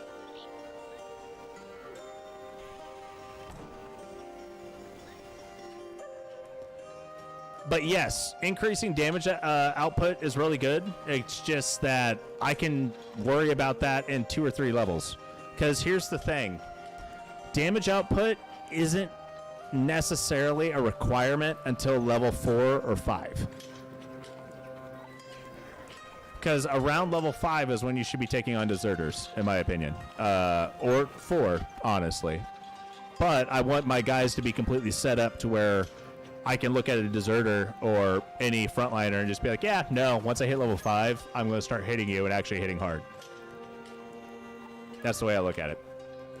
Having to kill in 1 hit's better than having 10% more chance to hit, but it takes 2 to 3 hits to kill. Yes, but also it's not really that big of a deal because I want to be dealing with like outlaw guys who don't have any armor or anything like that yet. And then what, like, I'm not planning on fighting super hard to kill guys yet, right? I'm just not.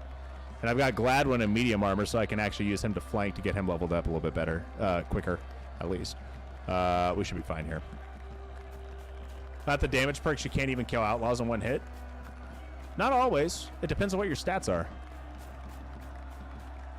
I've got some guys that can one-shot outlaws with a standard strike without any perks, okay? Okay, well, that was a bad example. That guy can. And he doesn't, Hacken has no damage perks or anything like that. He just has more strength.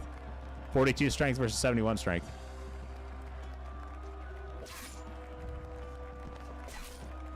Like that. Boom. 2.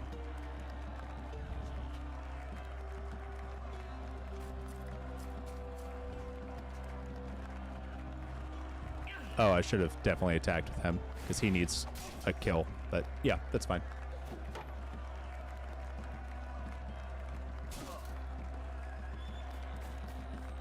Ruh-roh. Ruh-roh, Raggy.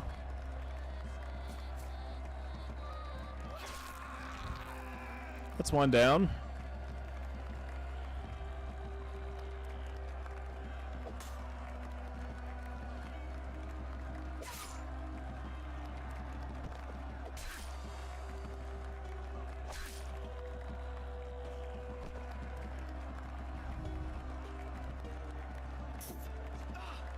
Do you prefer the simple camera without movement? I don't know. I actually haven't been paying attention, to be honest, to which one I prefer.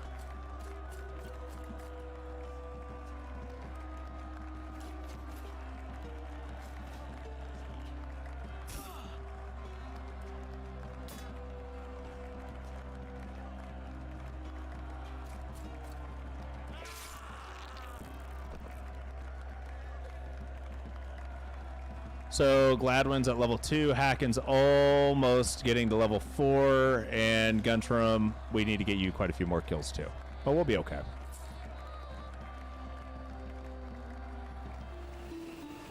We have a little bit more time here. We've already taken a look-see at, I think I already looked at my recruits too, if I remember correctly. But let's, just in case, let's take a look at the shelter. I'm pretty sure I've already, yeah, I already have. Okay. You prefer sword improvise or hammer improvise to your wild strike build? I honestly, either one. Either one. I think hammer performs better.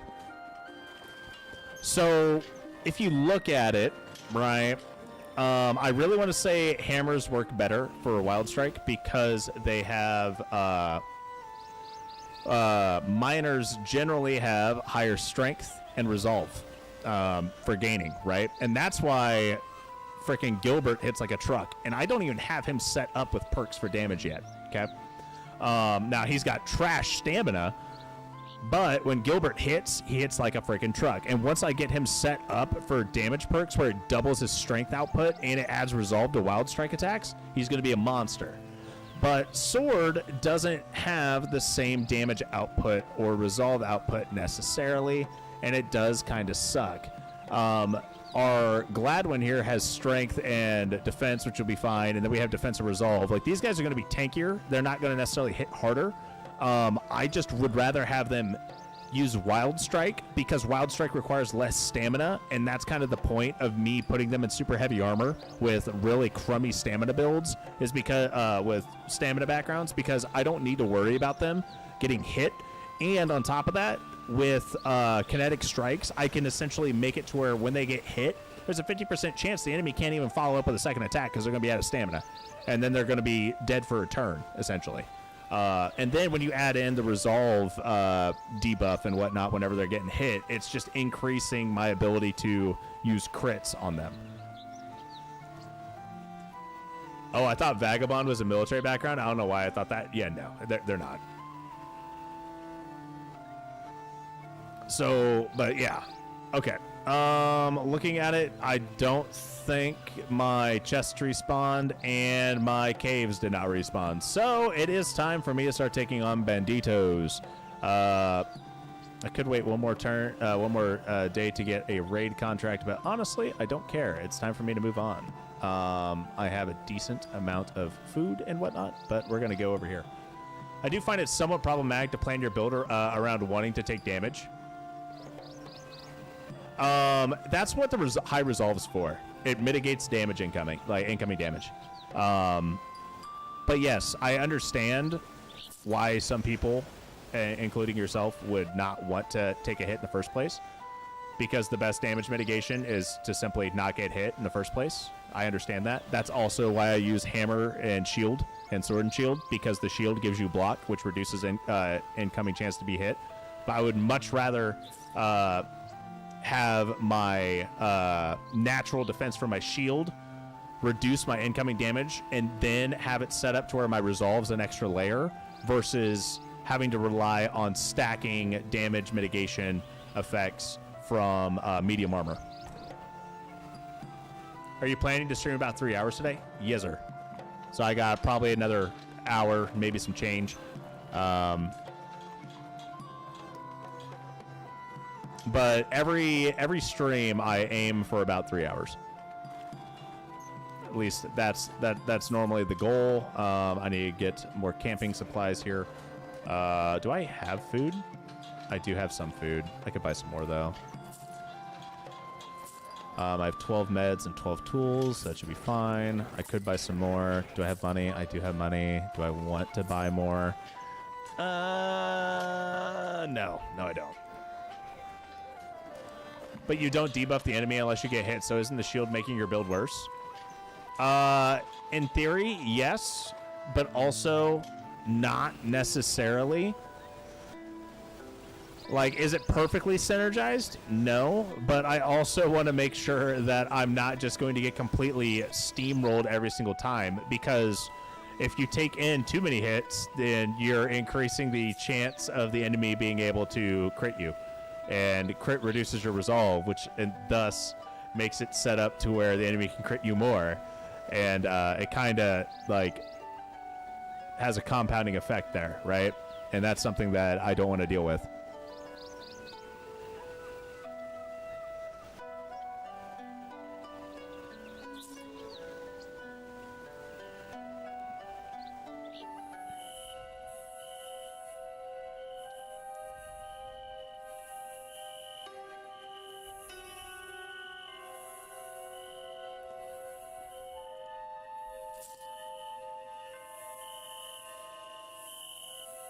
But I have played with having a two-hander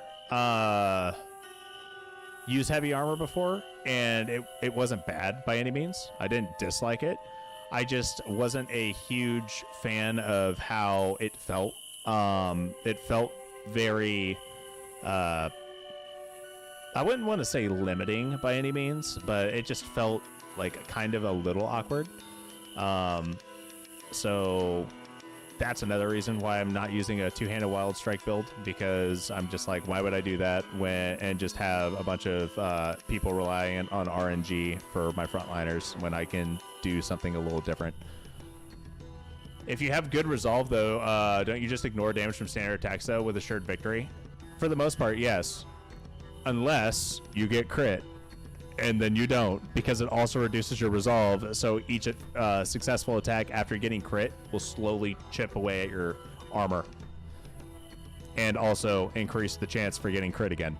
So, like, yes, I don't have the most sound logic by any means, and it's not a flawless build, but then again, there are no flawless builds in this game.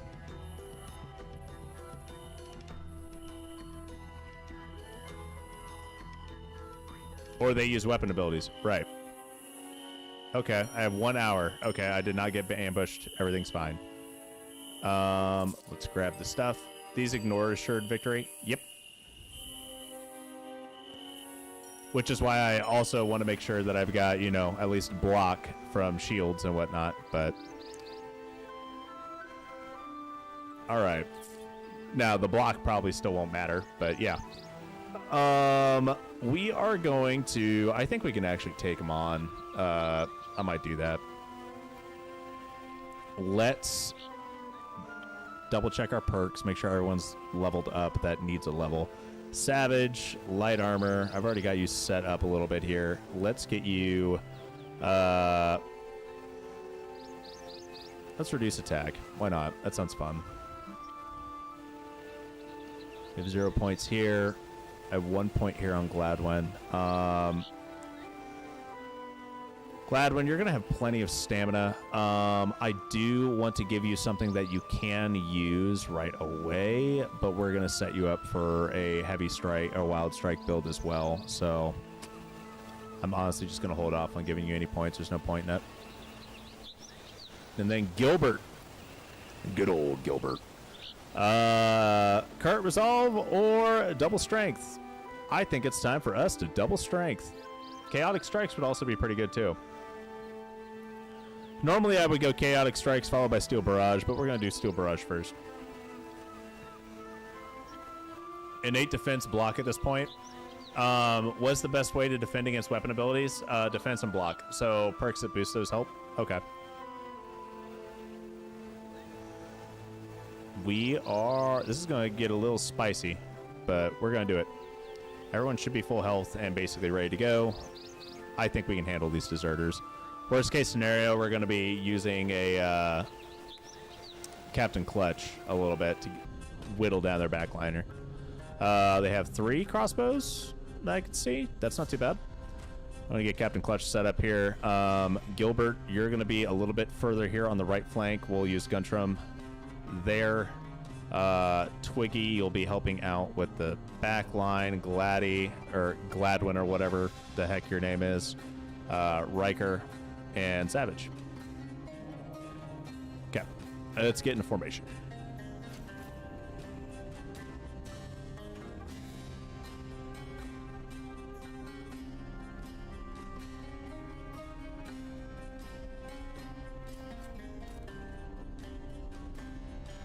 That was the wrong person, but that's okay.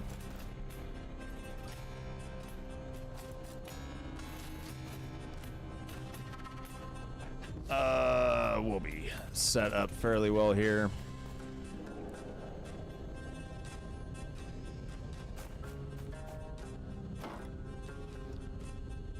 Trying to kill a fodder tank, how would you do it? Wild Strike does really well against fodder tanks.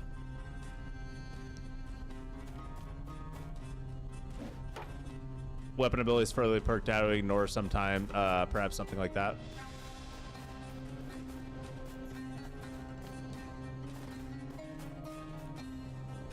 any perk that boosts defense, block, agility for a fodder tank, I'd still use Wild Strike build.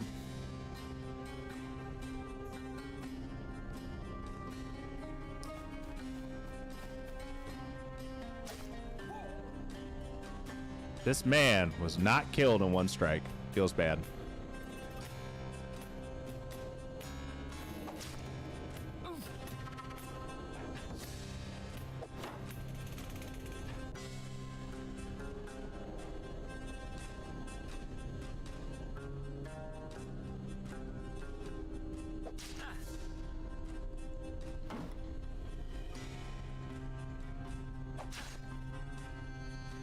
Okay.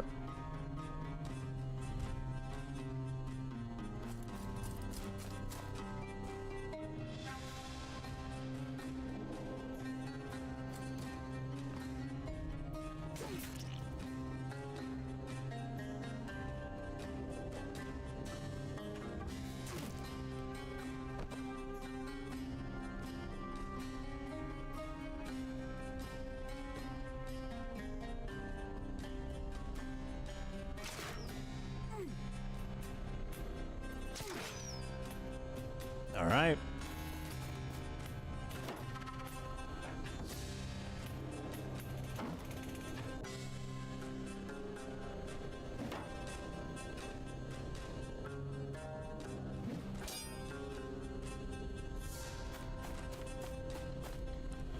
There's no defense against a Wild Strike build. It's like those monsters in Fear and Hunger that flip a coin to see if they kill you or not. Yeah, it's kind of like, yeah, they're pretty, it's pretty spooky. I'm not gonna lie. Wild Strike's something else, to be honest. Oh, that was a beautiful crit. Nice.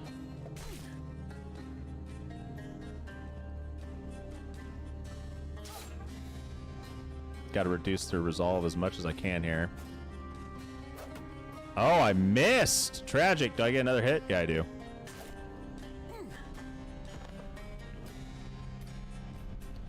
We're going to go right in between them because these guys don't have disengage ability yet. How much health does this guy have? 50? Okay, that's doable. Maybe. Maybe it's doable. It's doable. Nice.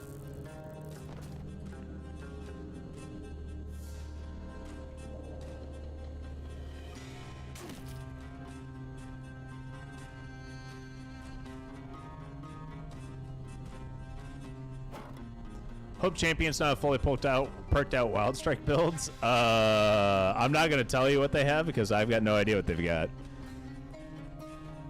But yeah, it would not surprise me either if they did have that, to be honest. Kevin strikes me as a man that's like, oh, so you want hard builds. Let me make sure that you're going up against stuff that you're gonna hate. Let me do that for you.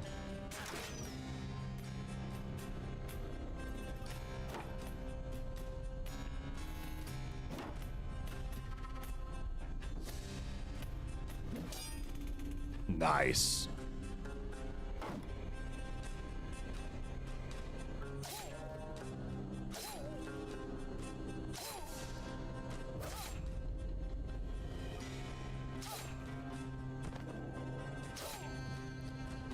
And their backline's dead. That's okay. That's exactly what I wanted.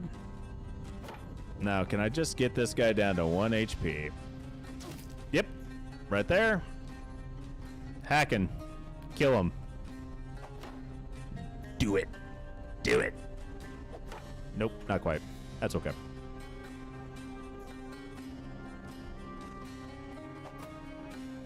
Just gotta Wild Strike him before they can Wild Strike me, I guess.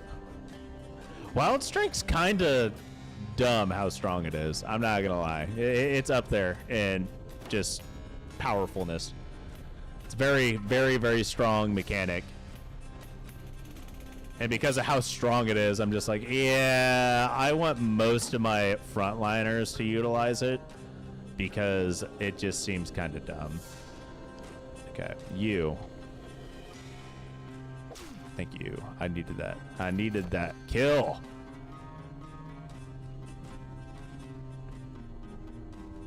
And then I'm going to get set up right over here so I can get a backstab with Gladwin whenever he attacks here. And then you are going to go for a kill here. Easy peasy. Nice. All right. So he's going to turn and attack him, most likely. Or not. Okay. Okay, get him low. I could have my fodder tank surround, though. My two-handed wild strikers diagonally attacking him. Boom. Easy. I don't even know why I was worried.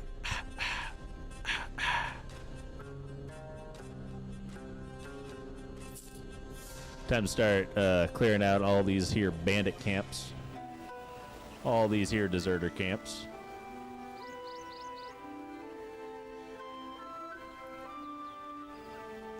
Wild Strike, there is a perk that can counter it. I just don't remember the name of it.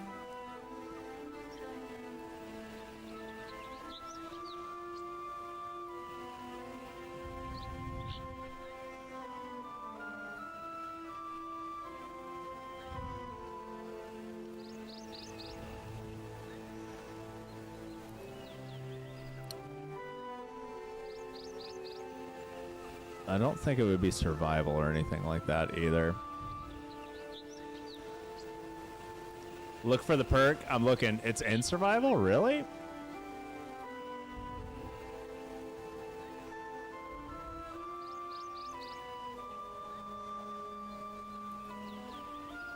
Oh, Indomitable Spirit. Right. Okay. I know what you're talking about. Yeah. It's Indomitable. Which, yeah, that's pretty accurate.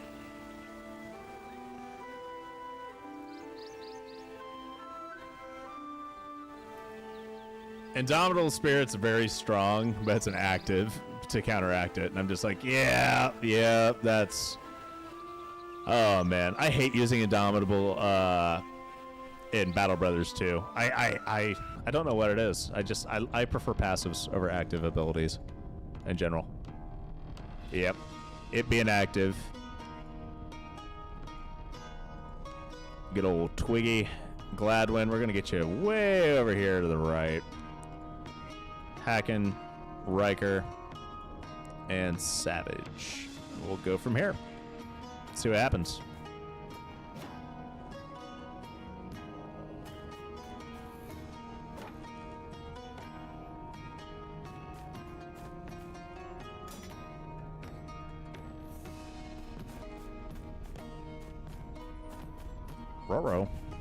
Ruh-roh, Raggy. Just take my 50% chance to die, thanks.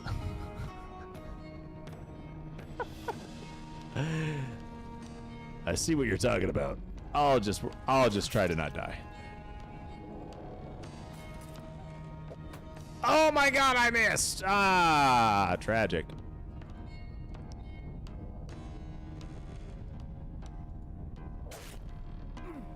You can inspect perks on enemies by pressing right mouse, left mouse button. It will pin the perk. Oh, okay.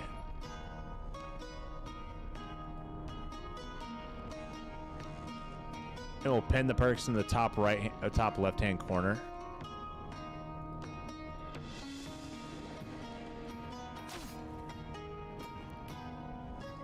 So, I don't see, like, the perks whenever I right-click on them either. Like, is it middle mouse button? It's middle mouse button. Got it. Okay. Holy crap. That is so much more. Okay. All right. So they've got vitality training. They've got light-footed movement. They have damage anticipation and impact anticipation. So they are actually light armor boys. That makes a lot of sense.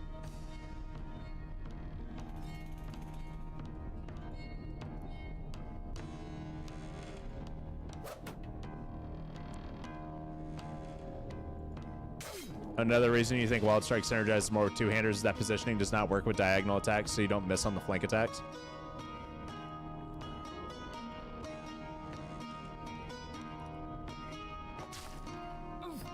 Quick Paw, I'm not arguing over whether or not Wild Strike works better on one-handers or two-handers. I'm saying I like using it on one-handers so my one-handers can actually fucking hit something. That's what I'm saying. That's the entire purpose of all my frontliners being Wild Strike heavy armor boys, is because I want them to actually be able to hit the tanks that they're locked in combat with.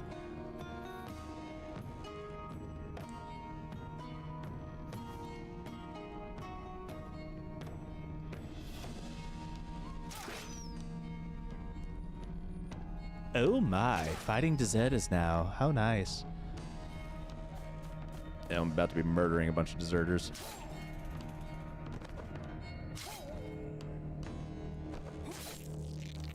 Yeah, my one-handers do be useless at attacking. Yeah, so, like, whenever you see me complain about they can get flank kills sometimes, yeah, they can do that. My Wild Strikers can too.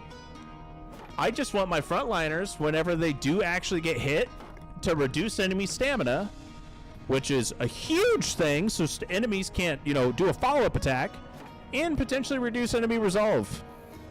On top of that, I want them to be able to hit past enemy defense, because generally they're fighting tanks. Those are the three wants that I want for my frontliners, because otherwise they're just sitting there being pretty, going, there, I can't hit shit.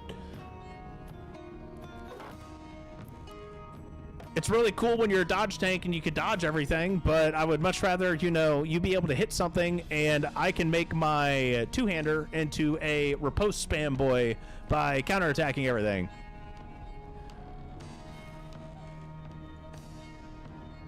Go for it. Proud of you. The main issue I have with Wild Strike is you don't get the flank bonus. I understand that, and you can use a regular attack too. Like, you don't have to only use a Wild Strike. I use regular attacks too when I want to get my flank bonus.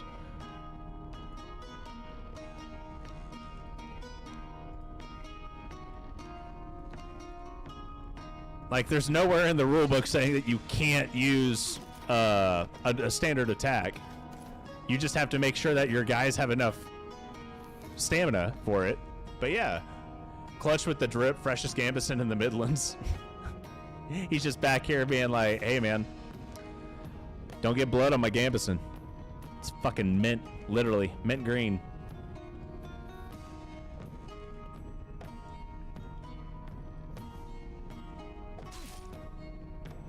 I didn't think you could do that with 5 stamina though. No, you can do it with 15 though. Like, I don't know if you've noticed, but I try my best to keep all of my units with 15 to 20 stamina. The reason why Gilbert doesn't have higher stamina is because I gave Hacken the better chess piece, and I'm going to build a superior chess piece for Gilbert so he can start using standard attacks. But Gilbert has tireless strikes, so he's basically going to be a Wild Strike only dude anyway. But yeah, it really depends on how you manage stamina. It's all about managing stamina.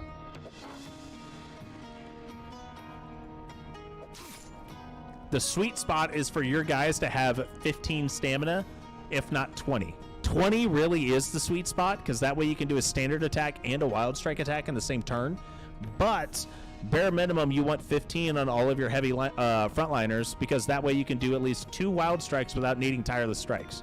Because Tireless Strikes really does feel like an entire waste of a perk point, in my opinion.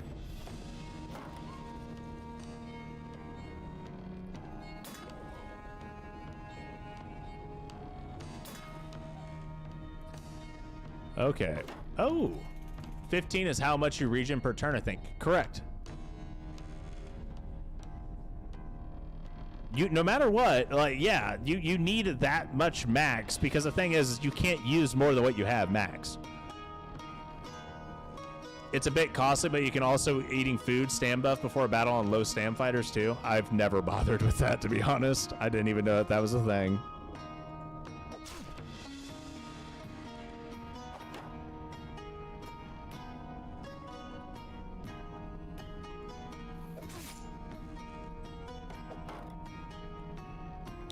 But yeah, I need to get my Wild Strike boys a little bit beefed up, a little bit more fed. How much defense does this guy have? He has 50. I have 55 defense and 23 block. Bro, that ancestral armor is OP as shit. Oh my god. I didn't realize how high my defense stat was, but that's from my armor.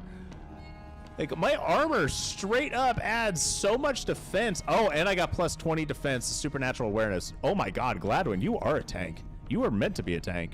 You're gonna be awesome. Is it possible to do 2 wild strikes with 2-handers per turn?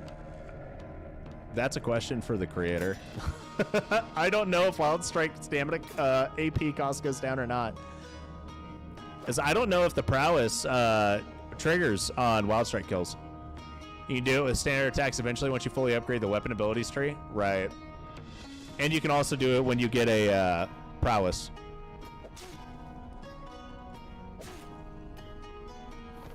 Start getting that berserker bullshit.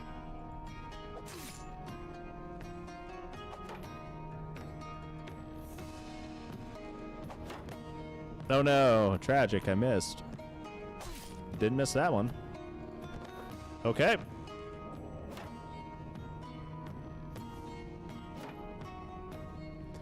Yeah, I'm really glad I just found out about being able to tell what enemies are wearing and what their perks are through middle mouse button. I was trying to left click and right click on them all over the place. I did not know that that was middle mouse button. I'm very, very happy that I'm able to at least know that now. Refined medium armor, superior medium armor. Yeah. Nice. So I guess that is something that one-handed could do that two-handed can't do, is hit twice.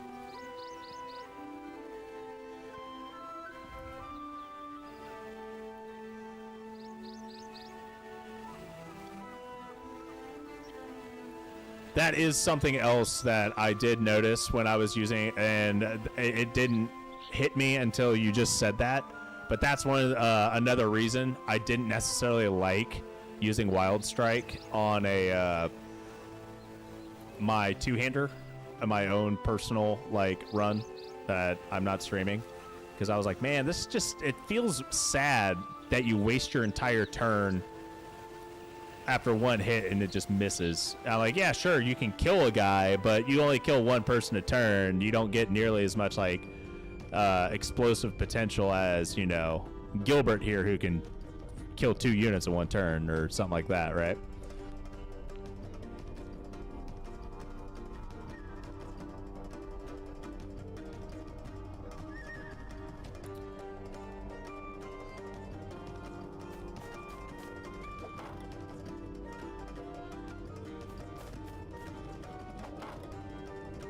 You should have read the guide. I knew about that. Works 100% of the time, 50% of the time, though.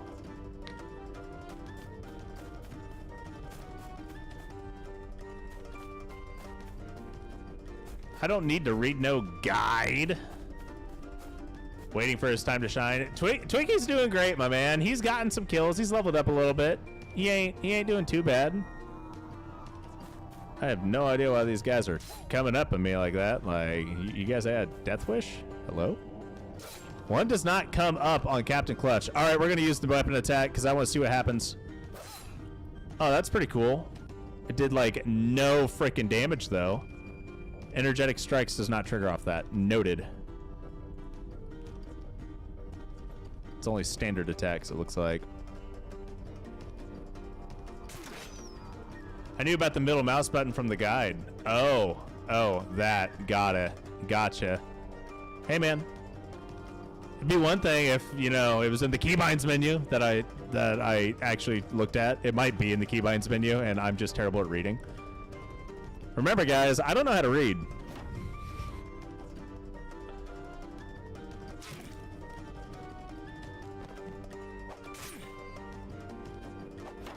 Man, when I get these guys perked out, they're gonna be monsters. My front line's just going to look at enemy tanks and be like, yeah, about that. You're all dead. Easy peasy. I'm not even worried. Ain't even worried. And Ryker's over here just being like, yeah, I'm going to hit him once and then kind of laugh a little bit as I increase all of my stats and whatnot. Okay, I do need to get him up here. We're going to go for a standard attack on him. Then we're gonna wait, because this guy's going to run away.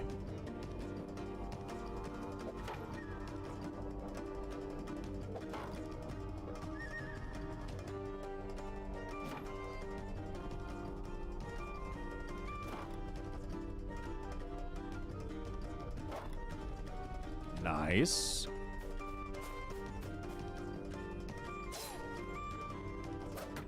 Didn't quite get the kill on him. He's gonna run away. And we missed that guy. He's gonna run away, and are you gonna get shot off? Nope. No, you're not. Okay, works for me. Go for a kill. Nope. Is that heavy or medium armor on Gladwin? It's medium right now. It's a mix of medium and light, actually. He's wearing a light helmet and a medium armor chest piece. He's wearing ancestral medium armor, actually.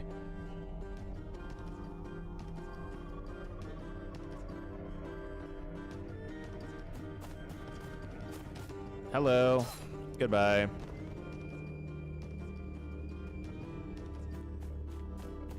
Time to go protect my flank here. Push up a little bit. Get a nice hit in. I have no idea how that guy's still alive, but okay. Looks like ancestral either way. Yeah, it is ancestral medium armor.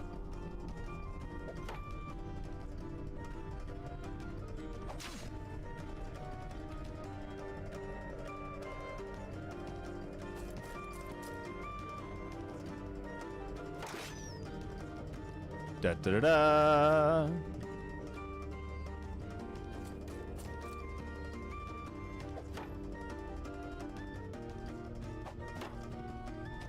Twiggy's gonna get a kill here.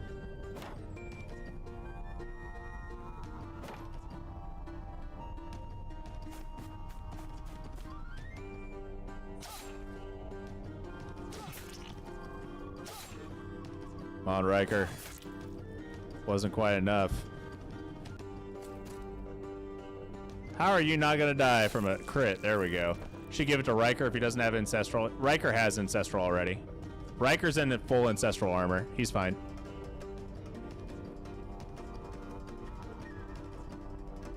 How much health does he have? Not enough.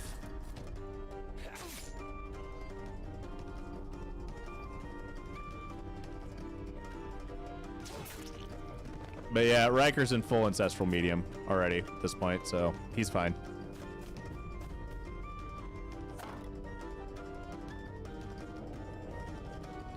Get him! Get him while he's down! Yeah!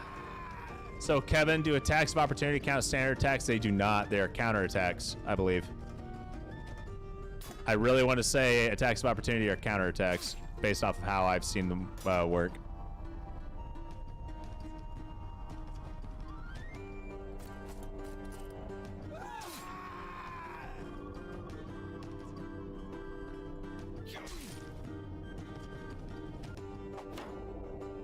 How the frick do you miss a 95% hit chance with a crit?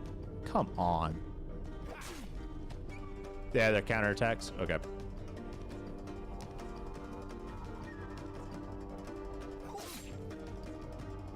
Get him, Twiggy! You're doing great! These guys are so, like, tanky. Oh my god, the crits! It's like they don't care. You know what? Go for it. That's one down. Gladwin, take him out. Just completely destroy their resolve the more you crit them. Oh, Hacken was one kill away from leveling up. I should have given it to him instead of Gladwin. Rip. Oh, low. We getting so much medium armor gear. I love it.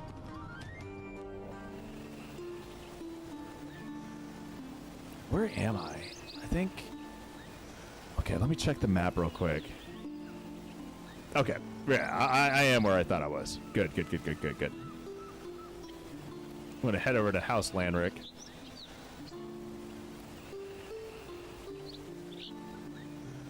Remember, these guys are like in light armor, too. So they take like reduced damage from everything. I'm just like, oh my god. Now here's the question. Are we going to get ambushed or not? I think we can handle an ambush. Like, I can always put in Captain Clutch and just have him just take out like half their team if I need to. Like, even now, he's still super OP and clutch, obviously. Hence his name. Gilbert will get you leveled up eventually, buddy. Guntram, you're doing great. Twiggy's Twiggy. Twiggy's got trash stats, man. It's freaking hilarious to me how like awful his stats are. I did not mean to put Gladwin there, but that's fine. We'll put Clutch over here on the far right flank. We'll put Savage over here. And I'm going to move Gladwin back a little bit. Get a little bit of a different sort of formation going. Is it ugly? Yes. Will it work? Also yes. Reckon you can easily manage bandits now. Get revenge for Dracus. R.I.P. Yeah, R.I.P. Dracus, my man. I was not expecting the way things were going to turn out for Dracus. But I've handled bandits before at this point. I just wanted to play a little bit safer. But now that I've got actual frontliners with shields, because remember, I recruited all three of these guys. No, I recruited these two guys just like a little bit ago. This guy was the first like shield boy that we had. I think we got him last stream, maybe. Maybe? I don't know for sure. Nah, we're gonna come right on up here. And can I get a kill? You're not gonna die, which is tragic to me. Absolutely tragic. So we're just gonna come up here and make sure I antagonize you guys just enough to be annoying. Twiggy, I do want you to push up and start doing stuff, but I also don't want you to die because you have 5 strength. You haven't quite hit your potential here, Twiggy. Go for it again. You got a crit in there. You're doing great. I'm proud of you. Doing amazing, buddy. Pretty sure you had another one, but they died. I'm pretty sure I had another one, and they died like super early. Go for it. Boom. Beautiful crit.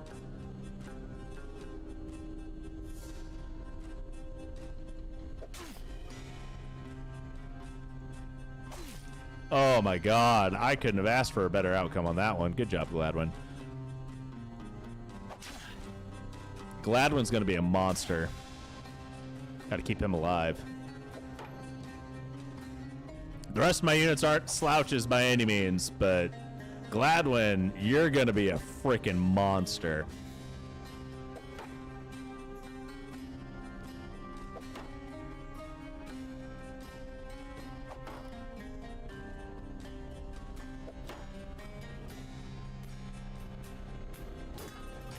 Oh, man. Keep it at him, Twiggy. Keep going, buddy. You're doing great.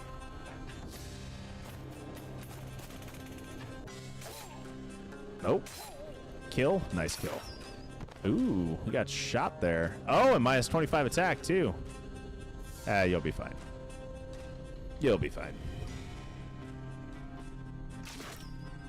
Because I just reduced that guy's attack. Haha. Doing great, Twiggy. I'm proud of you, buddy. You keep it up. Twiggy has 75 defense. Oh, Lord. He ain't getting hit.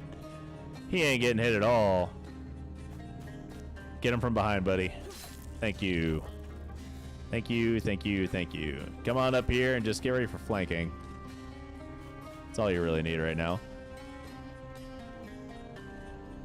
Wonder who will be the first brother to die? I don't know, to be honest. I'm not entirely sure.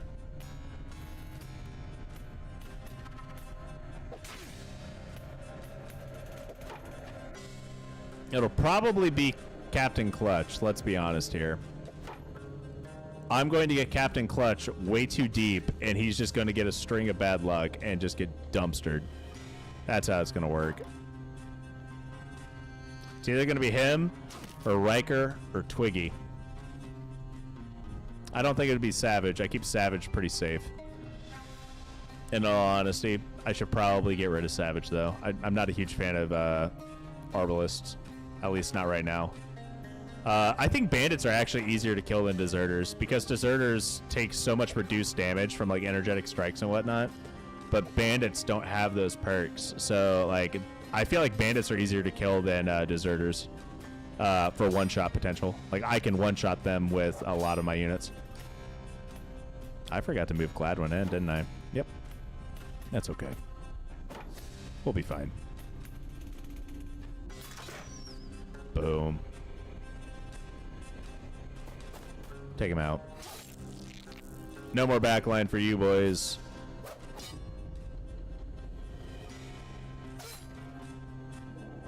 I do really like how the blood spurts in the pool of blood and everything happens over time. I think that's kind of neat. All right. We're gonna hold off on that. I really need you. I need like this guy here to turn.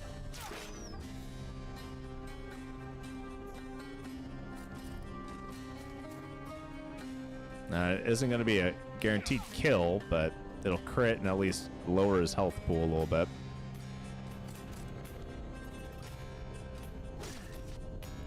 That took forever to do, the blood pools. Well, it is definitely a nice touch.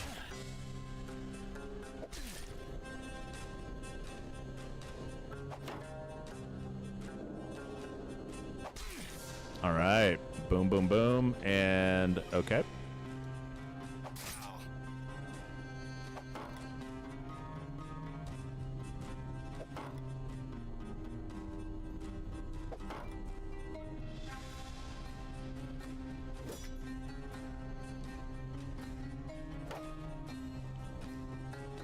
Oh my God, you are a fool.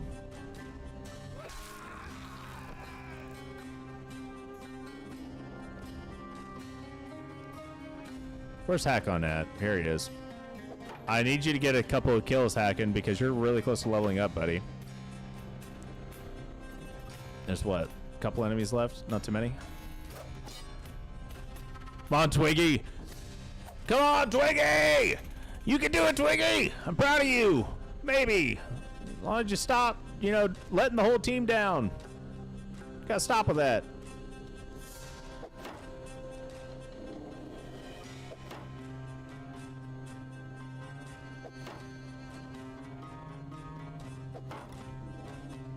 I hate this heart icon in chat. It covers up the right side of messages. Pretty sure you had, what?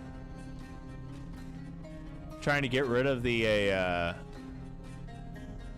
heart icon. Oh, it's like the emojis, right? I don't, like, is there a way to, I don't know how to get rid of that. I don't think I can either.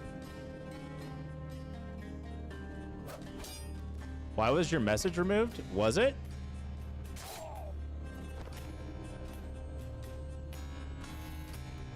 I didn't even see it. I didn't remove it, by the way.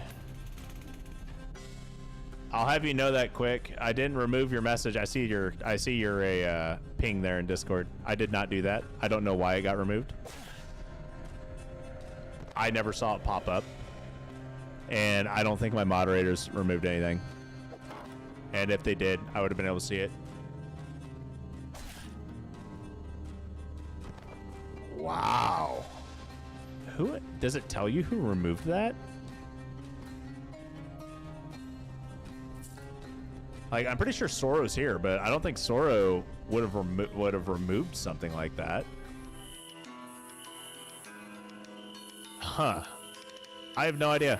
I don't think it was anyone on the stream's end, on like my end or anything like that. It might be YouTube in general, but that doesn't make sense either. Like, maybe you hit a button wrong, but I genuinely don't know how that message got removed. Quick, there was like nothing there that would have caused moderation or anything like that to remove it or anything like that. I've got no clue. He might have removed it himself.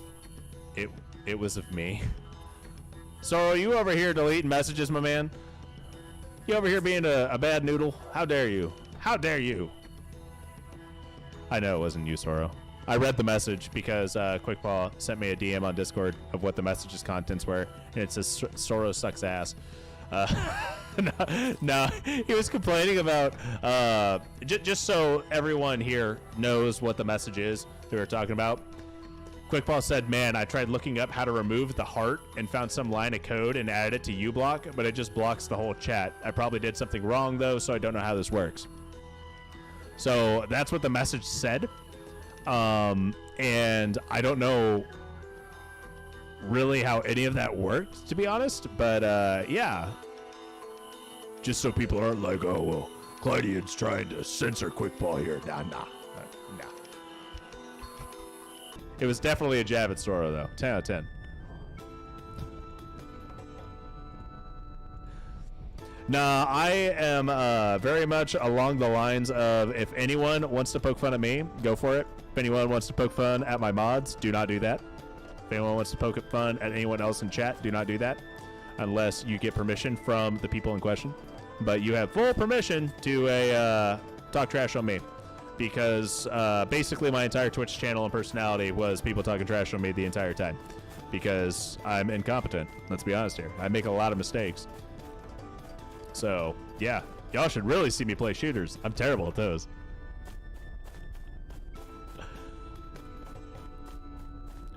And the reason why I just went off on that random tangent there where I said don't make fun of my mods is because my mods are here to help me moderate chat and, you know, get rid of spam and whatnot.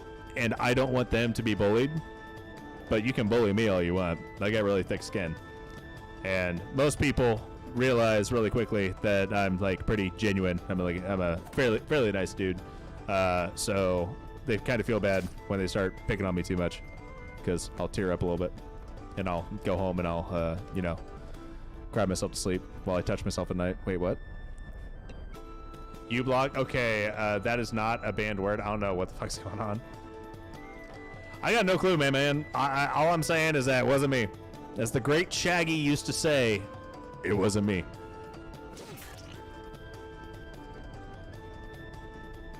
I'm about to get hyper flanked here, and I don't like it. So we're going to do something about it. We are going to do something about it.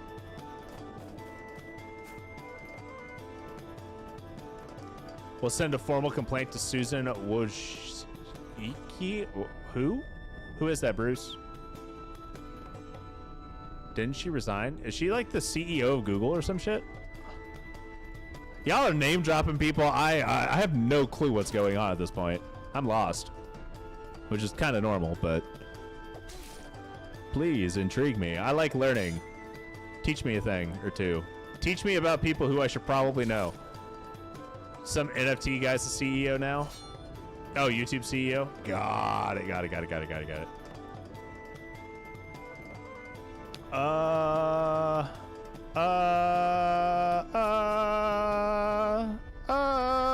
Dun dun dun dun dun dun dun dun. And we're gonna come over here and I'm gonna do a quick little kerploo to reduce your attack because I don't like you. And we're gonna do that, and we're gonna hope that Gladwin doesn't die from getting flanked. Susan was YouTube CEO for like 10 plus years. You guys are telling me I'm supposed to pay attention to who's in charge of major billion-dollar corporations? Because I sure fucking don't. Oh my god! Minus 180 armor. Holy shit! Gladwin, buddy, are you okay? Do you need like CPR after that? Oh my god! Holy, oh my god, oh my Jesus. Gladwin, I'm proud of you for not dying, but bruh, you got clapped a little bit there, my dude.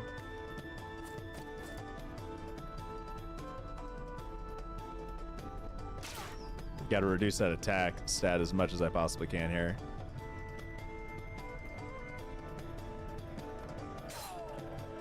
Nice. Also nice.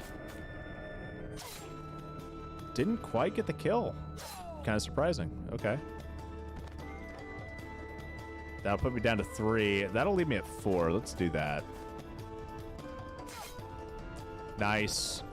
And then we'll still be at 4. I'm not letting you potentially kill Gladwin. I'm sorry. It's not happening. Was that a wild strike? I have no idea.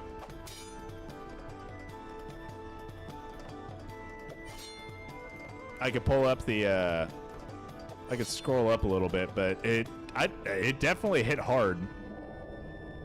Probably was a wild strike, to be honest.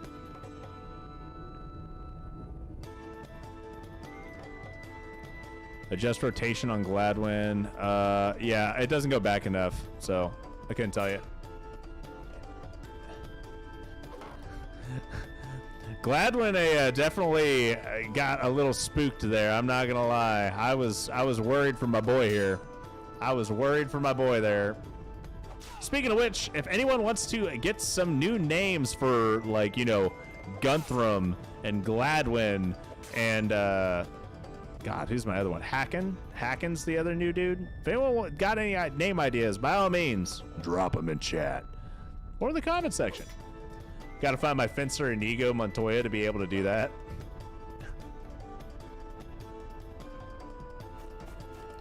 I just moved the wrong person. I'm a fool. And then he turns. I was really trying to get Gladwin to go for a crit, but whatever. Kill him, Gladwin. I got you, buddy. Boom. Called a sword and shield guy to be called Aiden. Gladwin's 1 kill away from a level up. Man, okay. Wish I paid attention there. That's fine. Overlord. We need to make someone Overlord? Okay, we could do that. I could totally do that. Who should we make into Overlord, Zoro? Overlord always gets a super OP character, and then he always dies. Who should be named Overlord? I gotta know.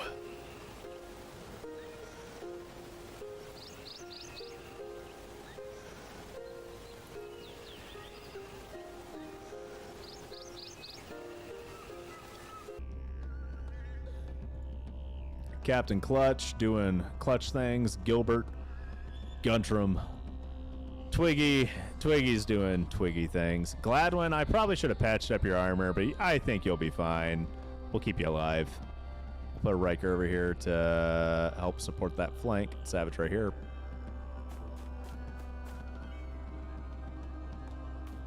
You're not sure?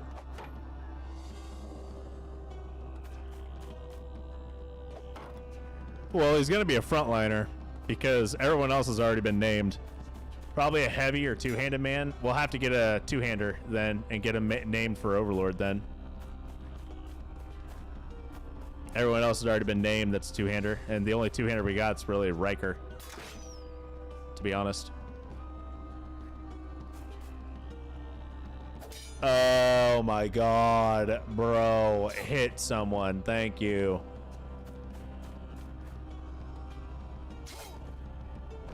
Like, you gotta do something for me here.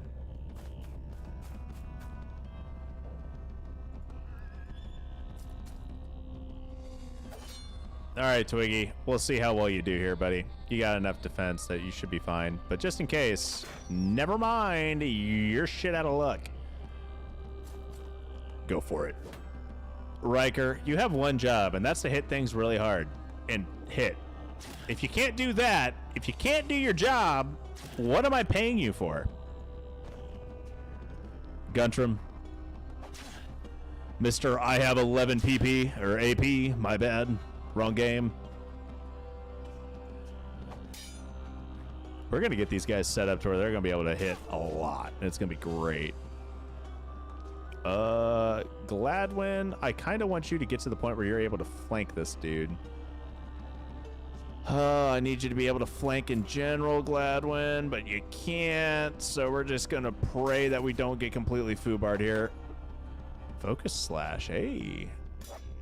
Good job, Twiggy. You're doing great.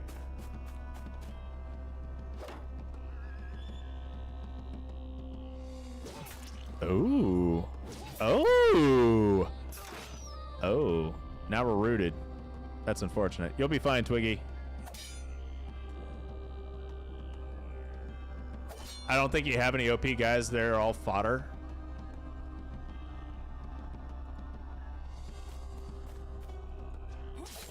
I don't know, man. I'm pretty sure Captain Clutch is pretty OP.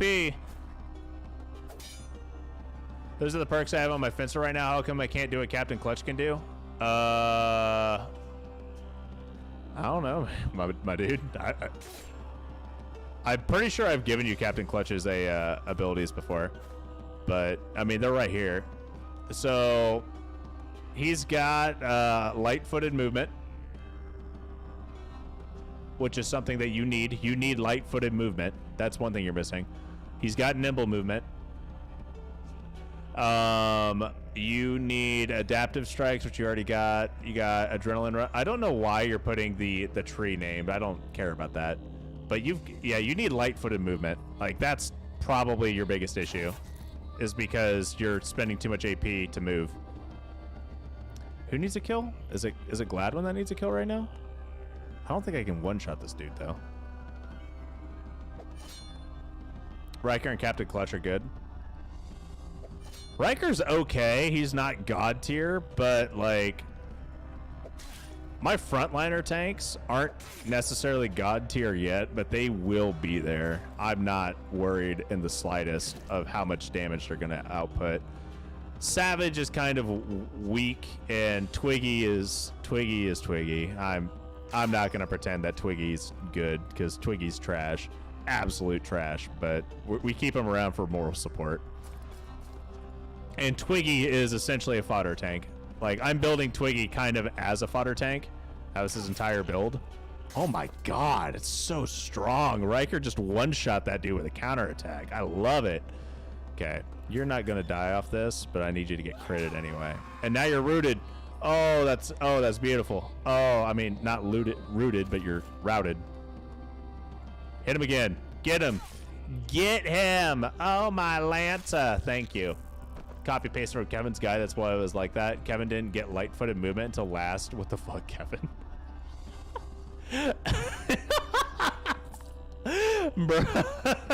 Why can't I do what you're doing? It's because it costs too much AP for you to move. That's why.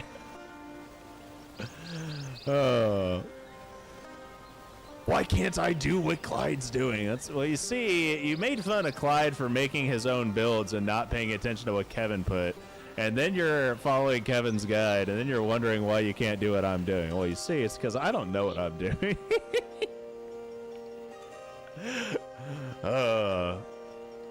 Ryker has a fun defensive build. That's like, the point of these is to have fun, right? Like, I'm doing these builds for fun and memes and whatnot. Ryker's just fun. I'm not gonna lie, dude. I love Ryker's build. Being able to just be like, yeah, okay, so you missed hitting me? Let me hit you back in harder. Ryker's just meant to be like a pure defensive two-hander that just uses a lot of counterattacks and hits like a truck because of it. Like, that's what he's meant to do. Give me those peat bricks. I don't know what they're good for. Besides, you know, peat bricks, but I want them. I need them. We have ourselves a superior shield. I don't think anyone has enough stamina to equip it, but I'm taking it. All right. So we're going here, and we need to repair, heal, take a look at fresh recruits, buy some gear maybe, depending on how things are looking. We ain't buying any of this trash. That's all garbage. I am taking the supplies, though, because that is not garbage. Okay. I'm not even going to bother looking at the rest of the crap in the marketplace. If there was anything good, it would have been up top. Let's go to the manor.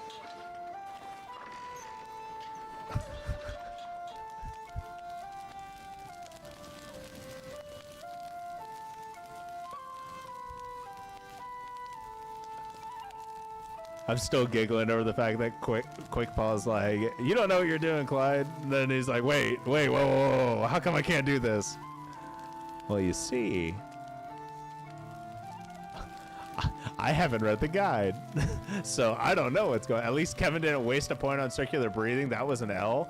Yeah, no, it was. It was an L. I'll give you that. I didn't need to grab circular breathing. And I understand that that was an L, but if I were to get hit by stamina drain or anything like that, I'll be fine.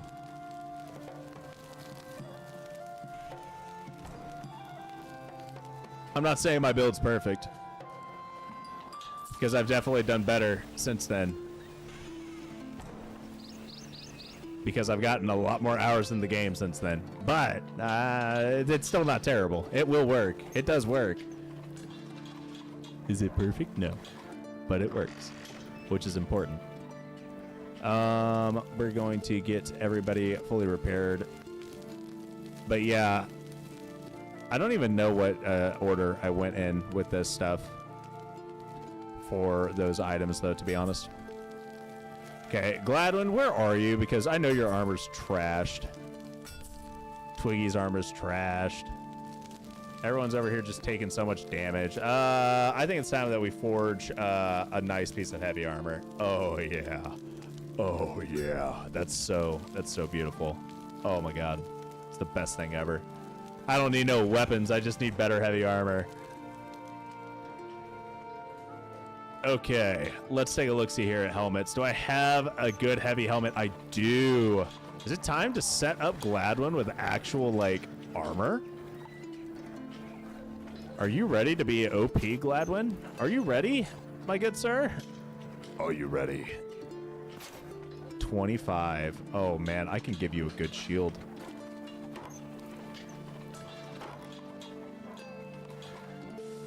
That's too good. That's too much. You need ancestral. Yep. You can't use that yet. Sorry, bud. You need to be at 20 or 15. I was going to give Gilbert the better armor, but honestly, since he already has tireless strikes, it doesn't matter. I'd rather give someone else a little bit better armor.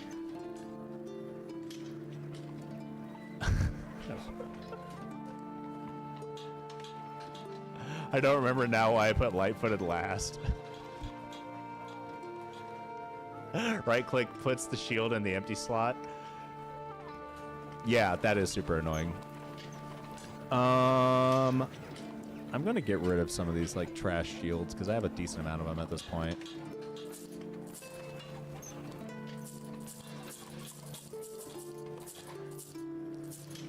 Need to hold on to the superior shields. They're going to be good eventually. Just right now, I just don't have the stamina for them.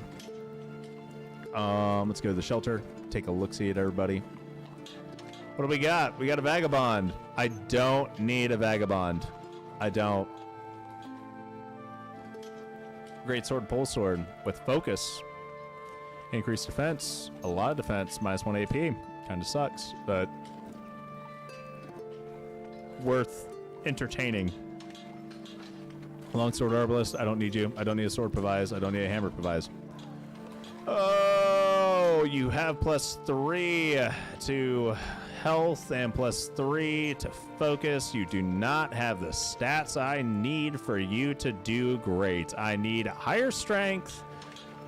To be honest, I need strength for a two-hander.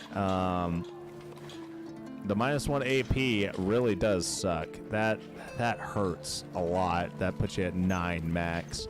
The increased defense by 20 is awesome, but I just don't. I don't think it. Like, yeah, he can. It's fine. It's fine. We can build him up like Ryker. We got the equipment for it, so he'll be fine.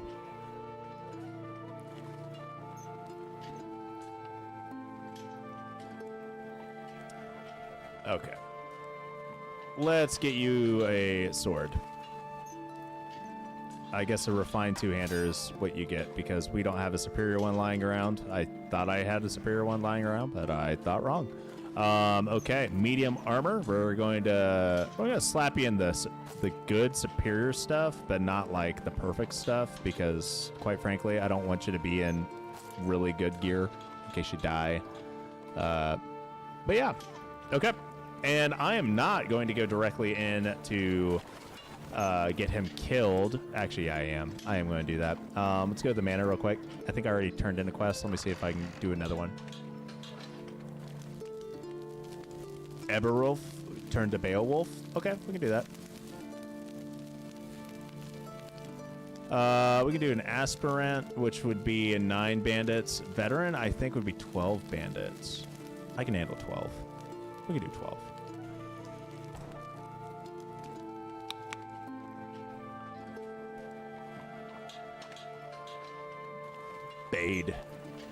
Based. All right, let's do it. So first things first, let's go to the organized menu. Eberwolf, you will be now known as Beowulf. Overlord will wait. Beowulf. Nice. Okay. We have Savage. We have Ryker. Well, now that we have everyone pulled up, we have Gilbert. Why did you put Eberwolf in the game anyways? I think he's got a random name generator. Guntram. Guntram's not going to be terrible with his resolve and defense. He's going to be really beefy. Twiggy. God, Twiggy, you're so bad. And Gladwin is going to hit like a truck, though. Gladwin's going to be uber tanky and just hit like a freaking truck, man. He's going to be awesome. Honest, like, bro, he's got 89 strength. 89 strength, 39 defense, and then 26 block. Like, this guy is going to one-shot people with Wild Strike. Guntram into Aiden? Okay, we can do Aiden. We can do that. I think Gladwin's going to become Overlord. I think we're going to make Gladwin into Overlord. He's just going to be OP. I really think Gladwin's going to be an MVP.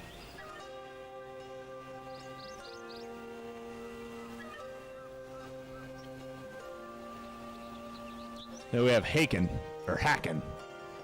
Hacken or Haken, however you want to put it. He's strong, but he's literally a budget. He's a budget Gladwin. Gladwin's literally just better than him in every way. Every way, just better. Heck yeah. I think Gladwin's going to become a Overlord. And Hacken. I'm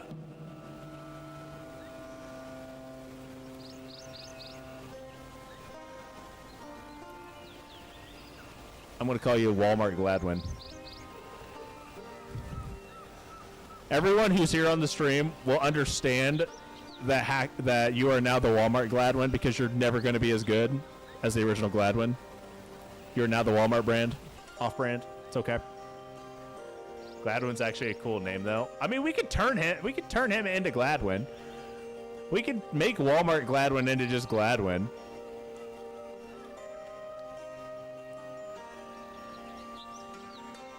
You do know that since we named the OG Gladwin into Overlord, he's going to die, right? Underlord? We could do that. We could do that too. I like that more.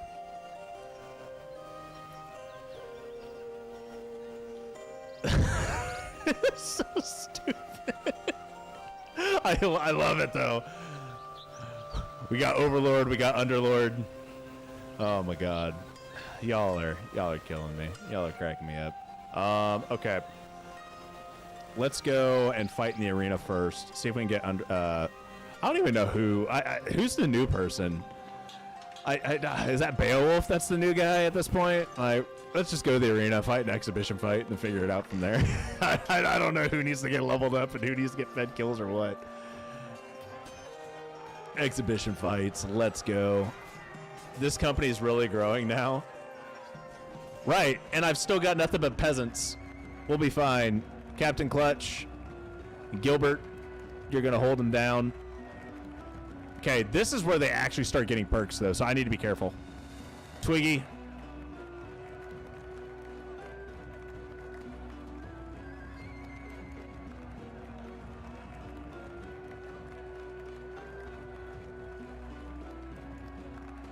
And then we're going to put Beowulf right here. Overlord dies on a relatively easy fight as well. Didn't you get 2 new Fisherman Greatsword guys? I only got 1. Okay, we're going to wait and see how they come in. The question is, how badly do I need to utilize Captain Clutch to one-shot everybody? Because these guys are different. They only have defense trading and adaptive strikes. They're nowhere near as like hard to kill as those deserters. I say that, but this guy has enough HP to not get one shot.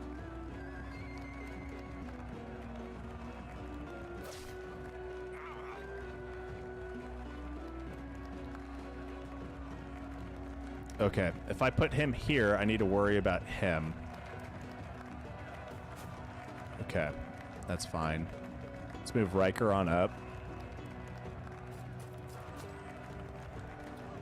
I need to start getting ready for the collapse. We missed. Some backgrounds make sense tying it to weapons, but I didn't have all the weapon types to cover each background, I guess.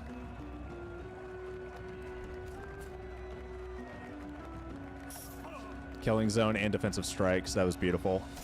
Oh my god, yes. And graceful impact triggers instantly. Oh my god, we are gonna be fine.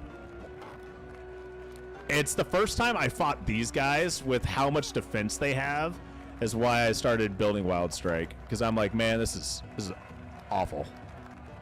And I haven't gotten it to where I can bypass defense ranking yet on people. So, but when I hit, oh my god, do I hit good?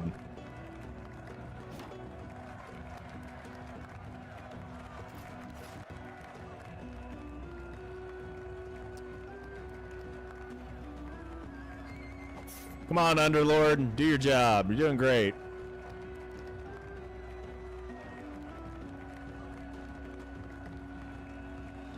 Hopefully no one dies. Channel defense. Yep. Ooh.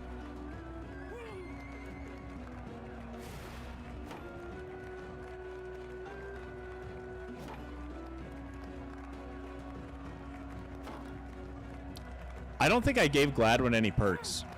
Or Overlord has no perks yet. I'm a fool. I don't think I've given him any perks yet. I really don't. Oh my god. I'm so stupid sometimes. Like, I guess for fishermen, pole sword's kind of like a spear, and that kind of makes sense with fishing. Let's be honest here, pole sword is a spear. It is a spear. Bro, you gotta hit these attacks. Come on.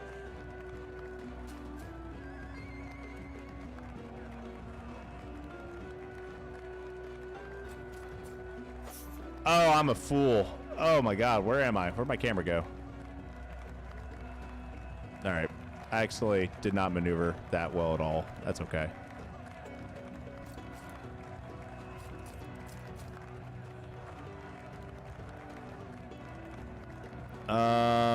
Let me check. Overlord? Yeah, Overlord's got no perks allocated yet. Okay, I'm definitely not the brightest bulb in the drawer.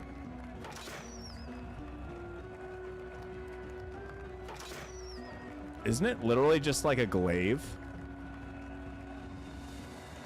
Yeah. Or like a leaf-bladed spear, maybe? I'm not sure if I'd call it a pole sword, but maybe it is. I've been wrong before. Don't quote me.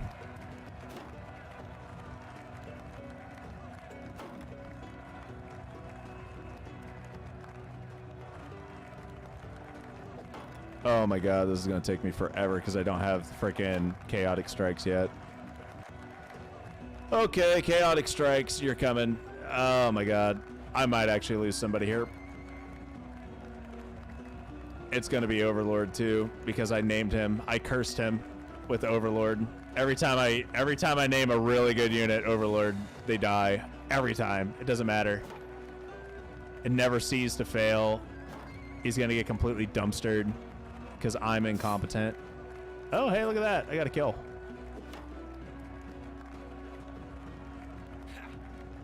Yes, please. Use your ability and run away. And you're gonna run away anyway. You're gonna attack with plus focus. Who are you fighting? Oh, you crit! Shit! Okay, that's lovely.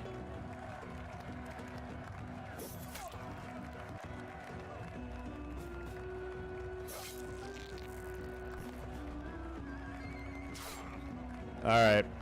Time to start teeing off.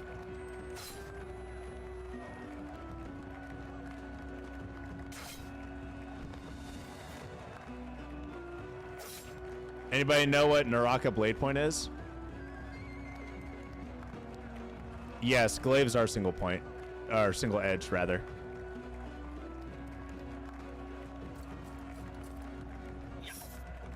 Get that. Oh, baby. Beautiful. Beautiful, beautiful, beautiful.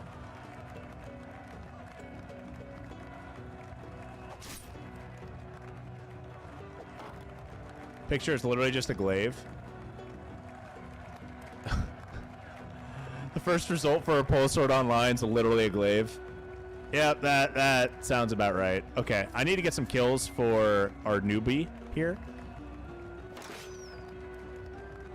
Our front line's pretty fine at this point. Underlord got a little bit of a smack there with that crit, but we don't have any backliners to worry about at this point. Everyone's dead. Well, spare one. Ow.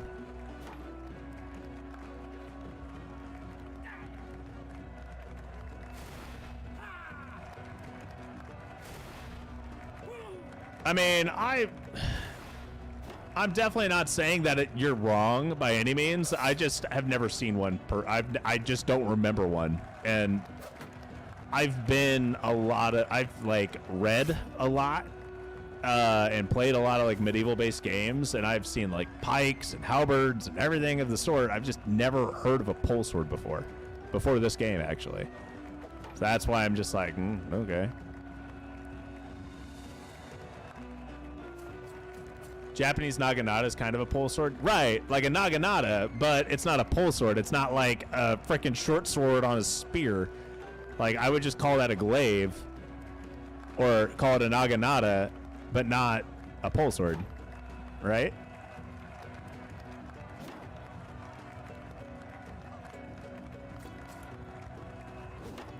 Oh yeah, now we're at the point where these men do not want to die.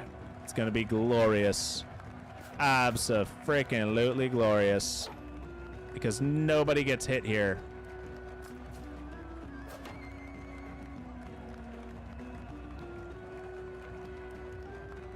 Shoot him in the back. Thank you. Actually got a kill. Nice. Definitely a niche weapon, might have even been historical. I'm just pretty sure I've seen pictures of a longsword on a flat crossguard and double-edged blade on a pole. Can't find it now.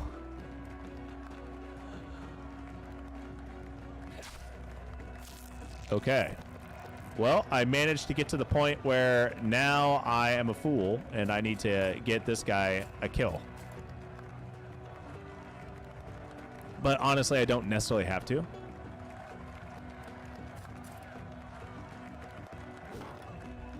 Might have been on a Shadiversity channel, don't recall. I mean, honestly, I wouldn't be surprised if you saw something like that on Shadiversity, though, because Shadiversity does weird. He's like, all right, let's talk about this niche weapon that no one's ever heard of. I'm like, okay.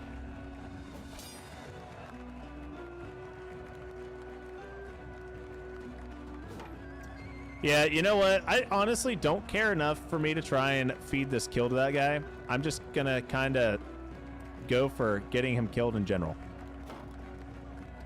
because I can use camp tools to get him leveled up at least once. Thank God. I did not want to just sit here bashing this guy forever and ever. Oh shit, Captain Clutch leveled up, level 10. I was not expecting that. I haven't even been paying attention to Captain Clutch's level. I've just been letting him do his thing and taking out the back line, because I really need him to be able to take out the back line at this point. All right, so we already have / level 1. Might as well start cranking up that level a little bit here. Let's go ahead and patch up everyone's armor. I need to invest in perks for Overlord so he doesn't freaking die because I'm an idiot. Which, yeah, I mean, we all know how that's going. Ryker's doing fine. Underlord's fine. Who got hit really hard? Was that Overlord? No, Aiden got hit pretty hard. Overlord didn't get hit at all. He leveled up. Okay. Okay. So we've taken a look at basically everything here.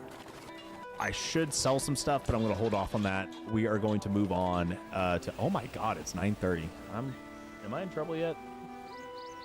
Is my wife texting me to get off? Nope, not yet. Okay, we're good. All things considered, we're doing fine. We'll stream for a little bit later, for a little bit longer, but not too long. Okay, so first things first, we need assured victory. Since we have 3 perk points, we can grab them all at once. And Overlord honestly has some pretty high stats, so we're going to go Chaotic Strikes and Steel Barrage, and then on his next level up, we're going to give him a Organized Chaos. He's already pretty close to being leveled a little bit higher.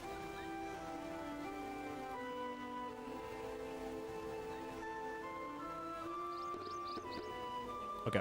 Does anyone else actually have levels that I need to allocate here? Okay, Underlord got a level, and we got him set up for the most part a little bit here.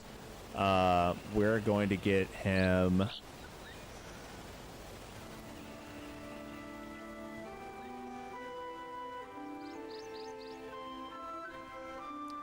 Okay. Yeah, we definitely need to get you set up with, I'd say we'll do Steel Barrage, and then we'll do Chaotic Strikes. We really need to get Chaotic Strikes, though.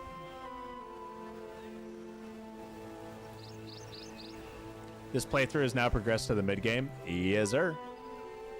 Boom, boom, gang, gang. Still haven't beaten the first boss yet.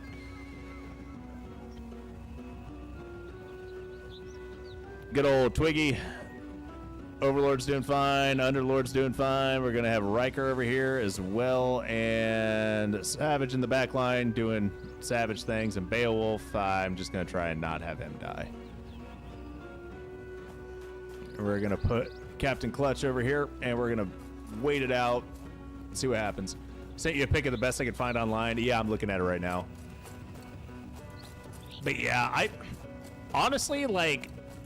I think you might be just thinking of like a boar spear, which is kind of the same thing. It does have the crossguard and everything like that, but like a boar spear is the only thing I can think of that you could potentially say was a pole sword, I guess. But it's not really a sword, and it's kind of like, you know, like a nice leaf blade with a crossguard to keep something from running up on it.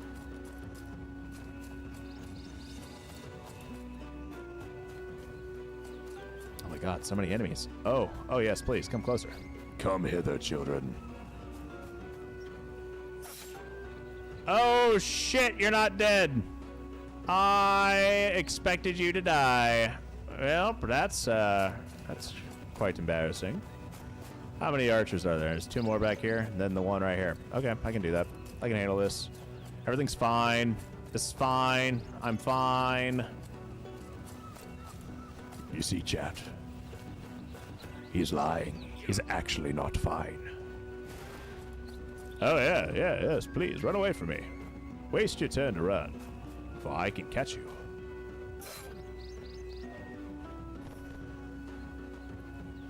Well, we're going to be commencing the Benny Hill theme very, very, very shortly over here.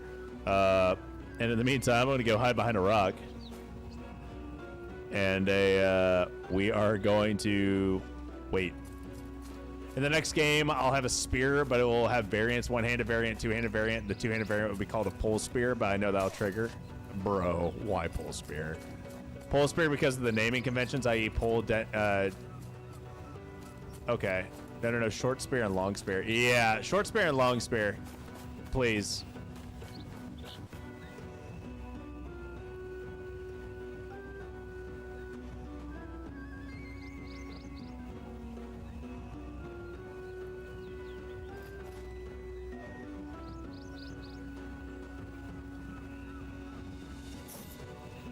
That's a nice hit.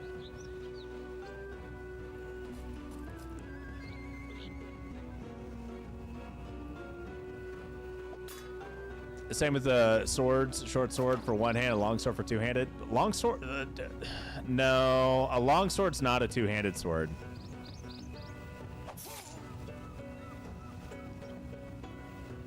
That sounds better, actually, but when I have long swords already, I need to name them for dueling. None of the nonsense. I'll throw my pummel at you, I swear to God.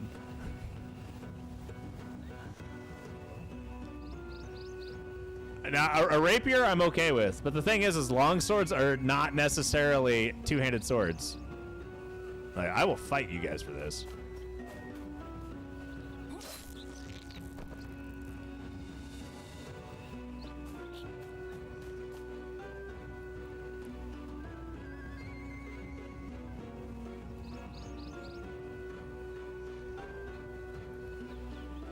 Okay, I need to get a different position going here.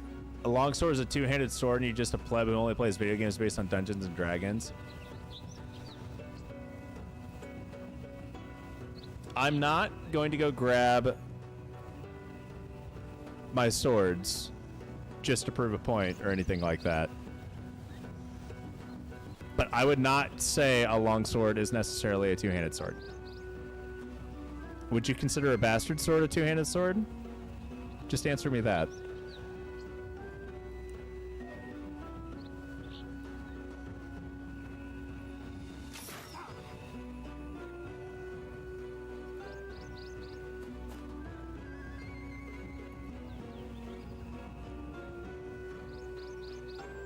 Depending on how he answers the question on whether or not he would classify a bastard sword as a two-handed sword is how I'm going to know whether or not he knows what he's talking about.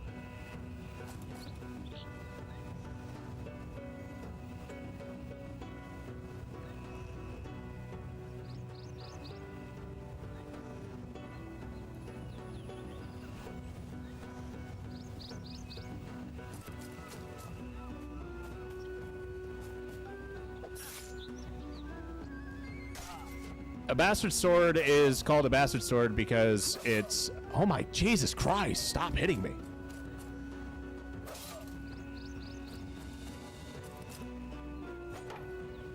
I have seen HEMA and studied it.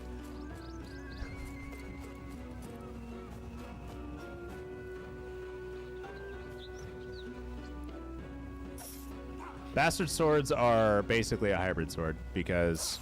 and that's why it's called a bastard, because it can't really be classified. It's more of a palm and a half sword. So you can wield it one-handed or two-handed.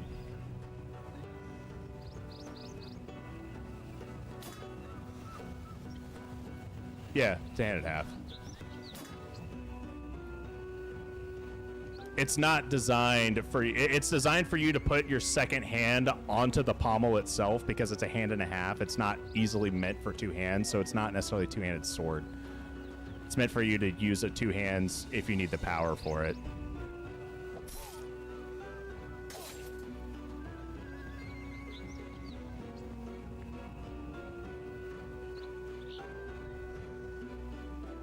Yeah, Gilbert's having some issues here. He keeps getting critted.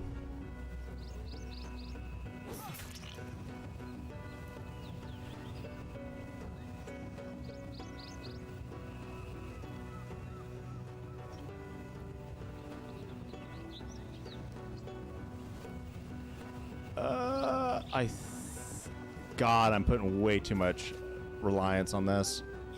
Okay.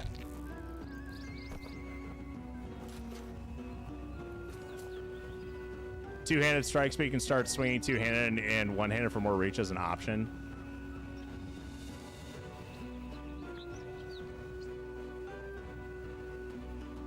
Okay, I am having a little bit of issues here. And I need some backline support.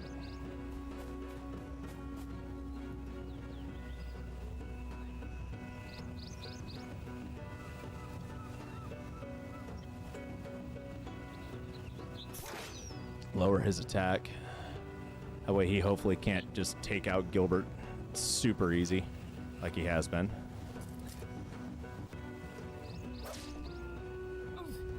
They're more versatile in the way, but longswords or arming swords are more widely used.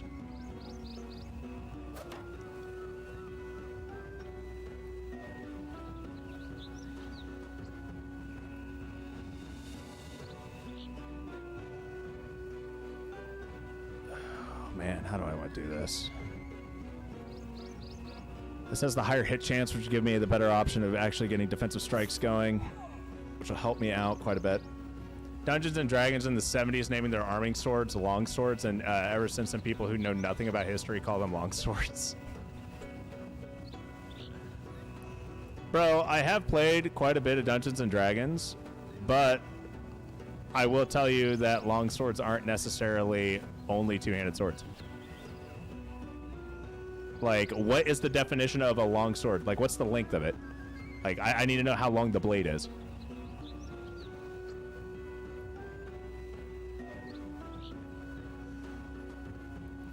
Because to me, a two-handed sword is like a claymore. right? And claymores aren't like heavy or anything. But still, like, to me, that is a like a two-handed sword. I'd call that a claymore. I wouldn't call that a long sword or anything like that.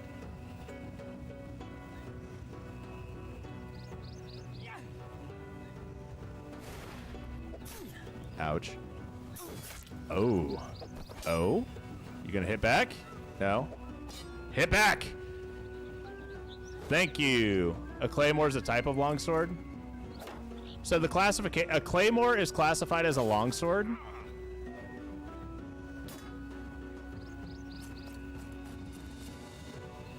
See, I've never heard or seen an actual longsword. I've always heard of other sword types. So I've always seen, you know, oh, well, this is a claymore, this is that. I've never seen or heard of a long sword. I've always seen, like, arming sword, your Scottish broadsword or something like that. I've never seen a longsword. Also spelled as a longsword, a longsword is a type of European sword characterized as having a cruciform hilt with a grip for primarily two-handed use around 15 to 30 centimeters or 16 to 12 inches, straight double-edged blade of 31 to 43 inches, and weighing approximately 1 to 1.5 kilograms. Okay. So it's a classification of a sword type, right? God, why are you running away like a little... Okay, whatever. Gilbert, you're taking too much damage. Aiden, you're up, buddy.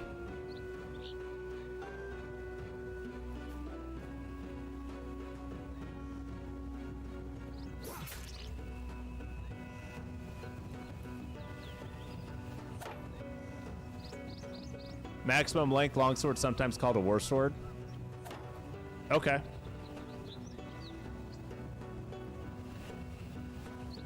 I've at least heard of a war sword before. Then great sword's anything bigger than that. So a great sword is like super big, right?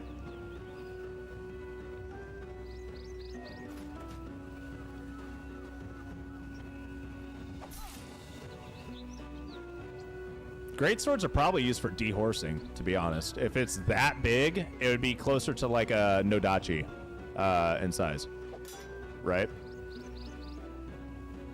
Something that the sword's, you know, freaking massive, and you use it for cutting out the legs underneath the horse. At least that's what I would use it for.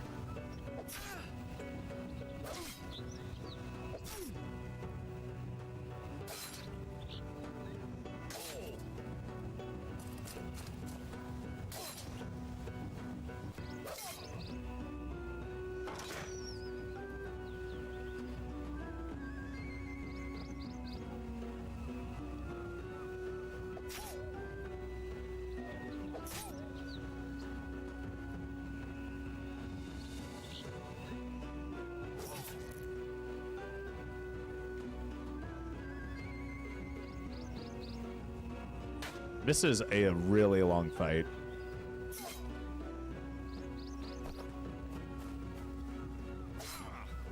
Let's get rid of that pesky little backliner, though, here. Ryker's doing God's work, starting to actually get some defensive strikes going off, counterattacks. And Underlord, let's give the kill to Overlord. He deserves it.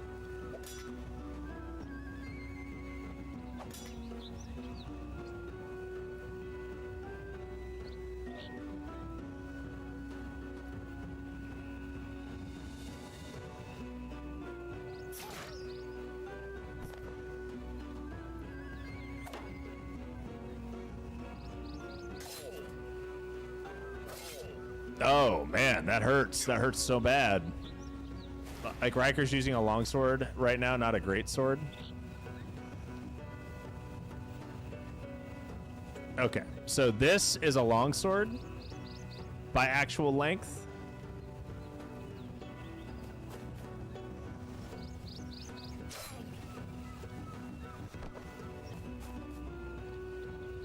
Because to me, when I hear longsword, I picture a arming sword.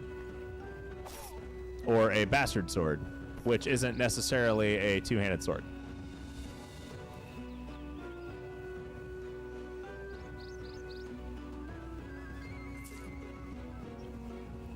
Well, I didn't lose anybody that fight, but that was definitely not the prettiest fight I could have had. You know what? We're not doing that. We're not doing that. We're camping. I'm camping. I don't want to get ambushed right now, and I need to level up this dude anyway.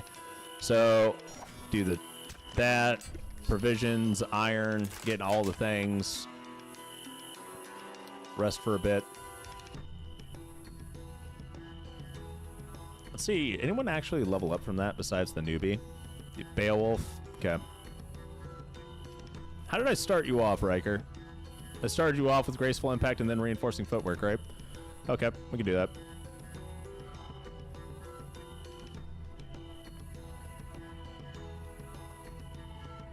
Anyone else actually get a level from that? Twiggy! Oh my goodness, Twiggy! Twiggy got a freaking... It's awesome. I really hope you actually start doing some form of damage here. Let's do sudden death. Why not? Because that's going to increase the damage bonus for counterattacks. So Twiggy might actually start hitting. Bastard Sword's basically an arming sword with a longer hilt.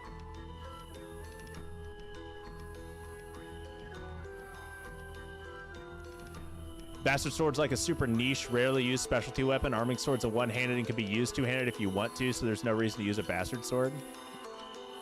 Twiggy moving up in the world. Heck yeah, man. I'm kind of like surprised Twiggy's not dying here. Like,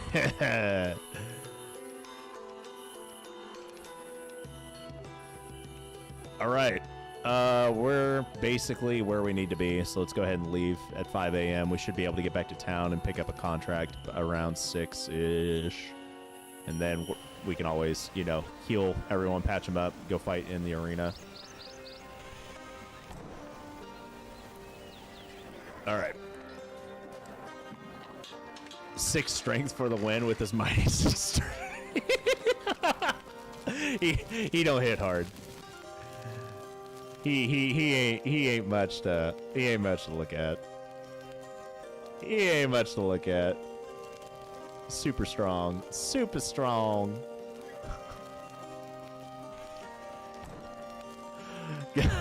Oh my god. It's so terrible but funny.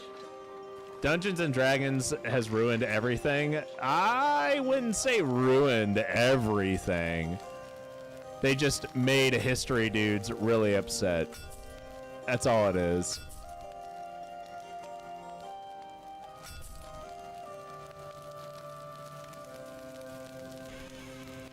It just makes the history buffs a little bit on the upsetty side. It's fine.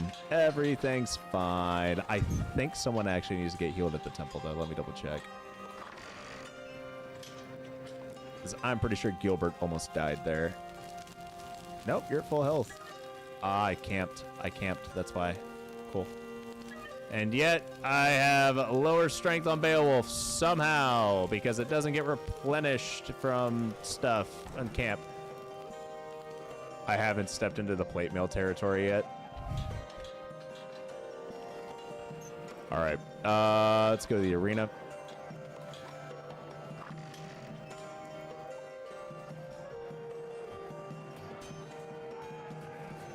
If I remember correctly, most plate mail wasn't like actually a thing.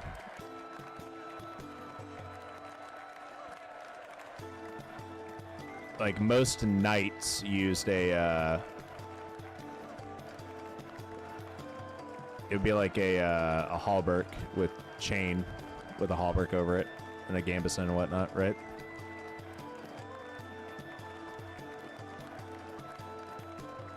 If I didn't, it would be just more gambesons.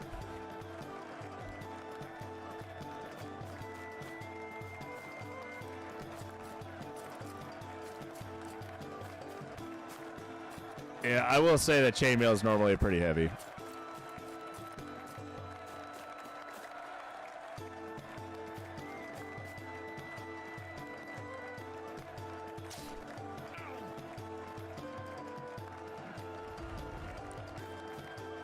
Okay. This is gonna kind of suck. We're gonna have to find something out here. All right, that works.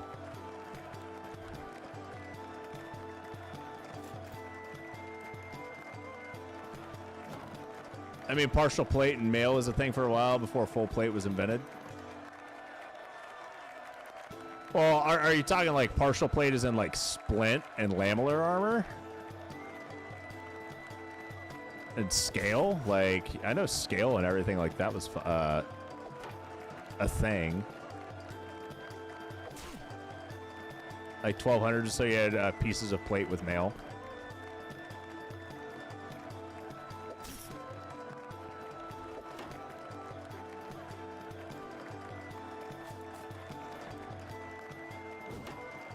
Nope.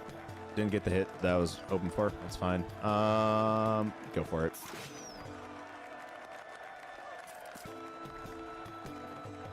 I'm kind of surprised you got that hit in, Beowulf. Okay.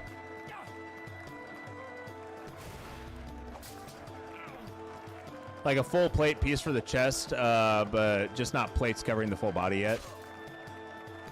Oh, right. So like the sleeveless plate, it's like a cuirass, right? That you would see from like Conquistador kind of thing. Is that what you're talking about?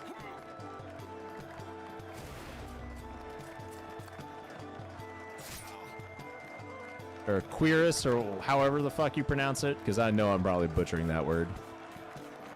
I have the I have the phonetic ability of what you would consider a redneck, so you got to understand I'm not the most eloquent with my words. Full plate was a rare thing. Well, that's way later, but kinda. It would have been the equivalent of a private jet in today's day and age. They usually cost upwards of thousands of gold.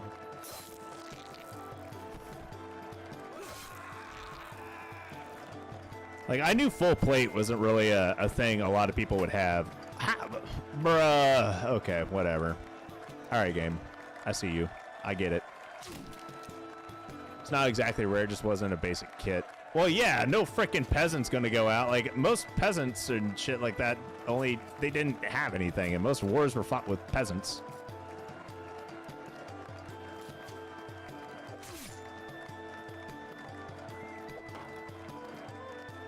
You can't afford to field, like, thousands upon thousands and, like, tens of thousands, if not hundreds of thousands of knights. All kitted out in, like, you know, heavy metal armor, like full plate mail and shit. Nah, no. You know what? Let's do that. That looks fun. First glance, a player might mistake it for medium or something like that. The thing with sticking to history is sometimes it conflicts with game design. Like in a turn-based game when the camera's pulled back, if I did partial plate with light armor, or first glance, okay, that's fair.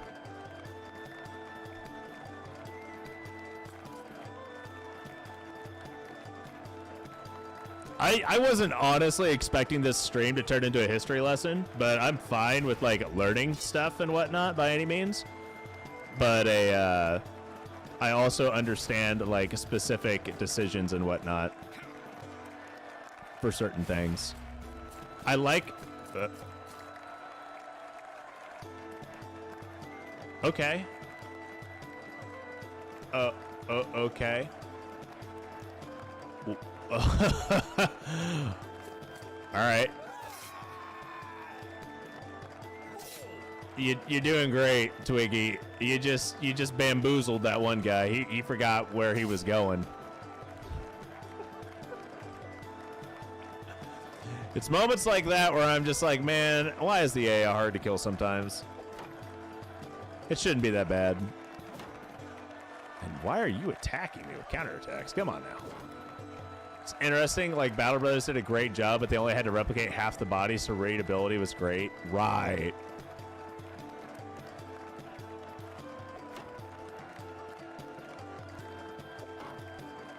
But for DM, you wanted to do 3D models. I can say I appreciate the 3D models. I really do.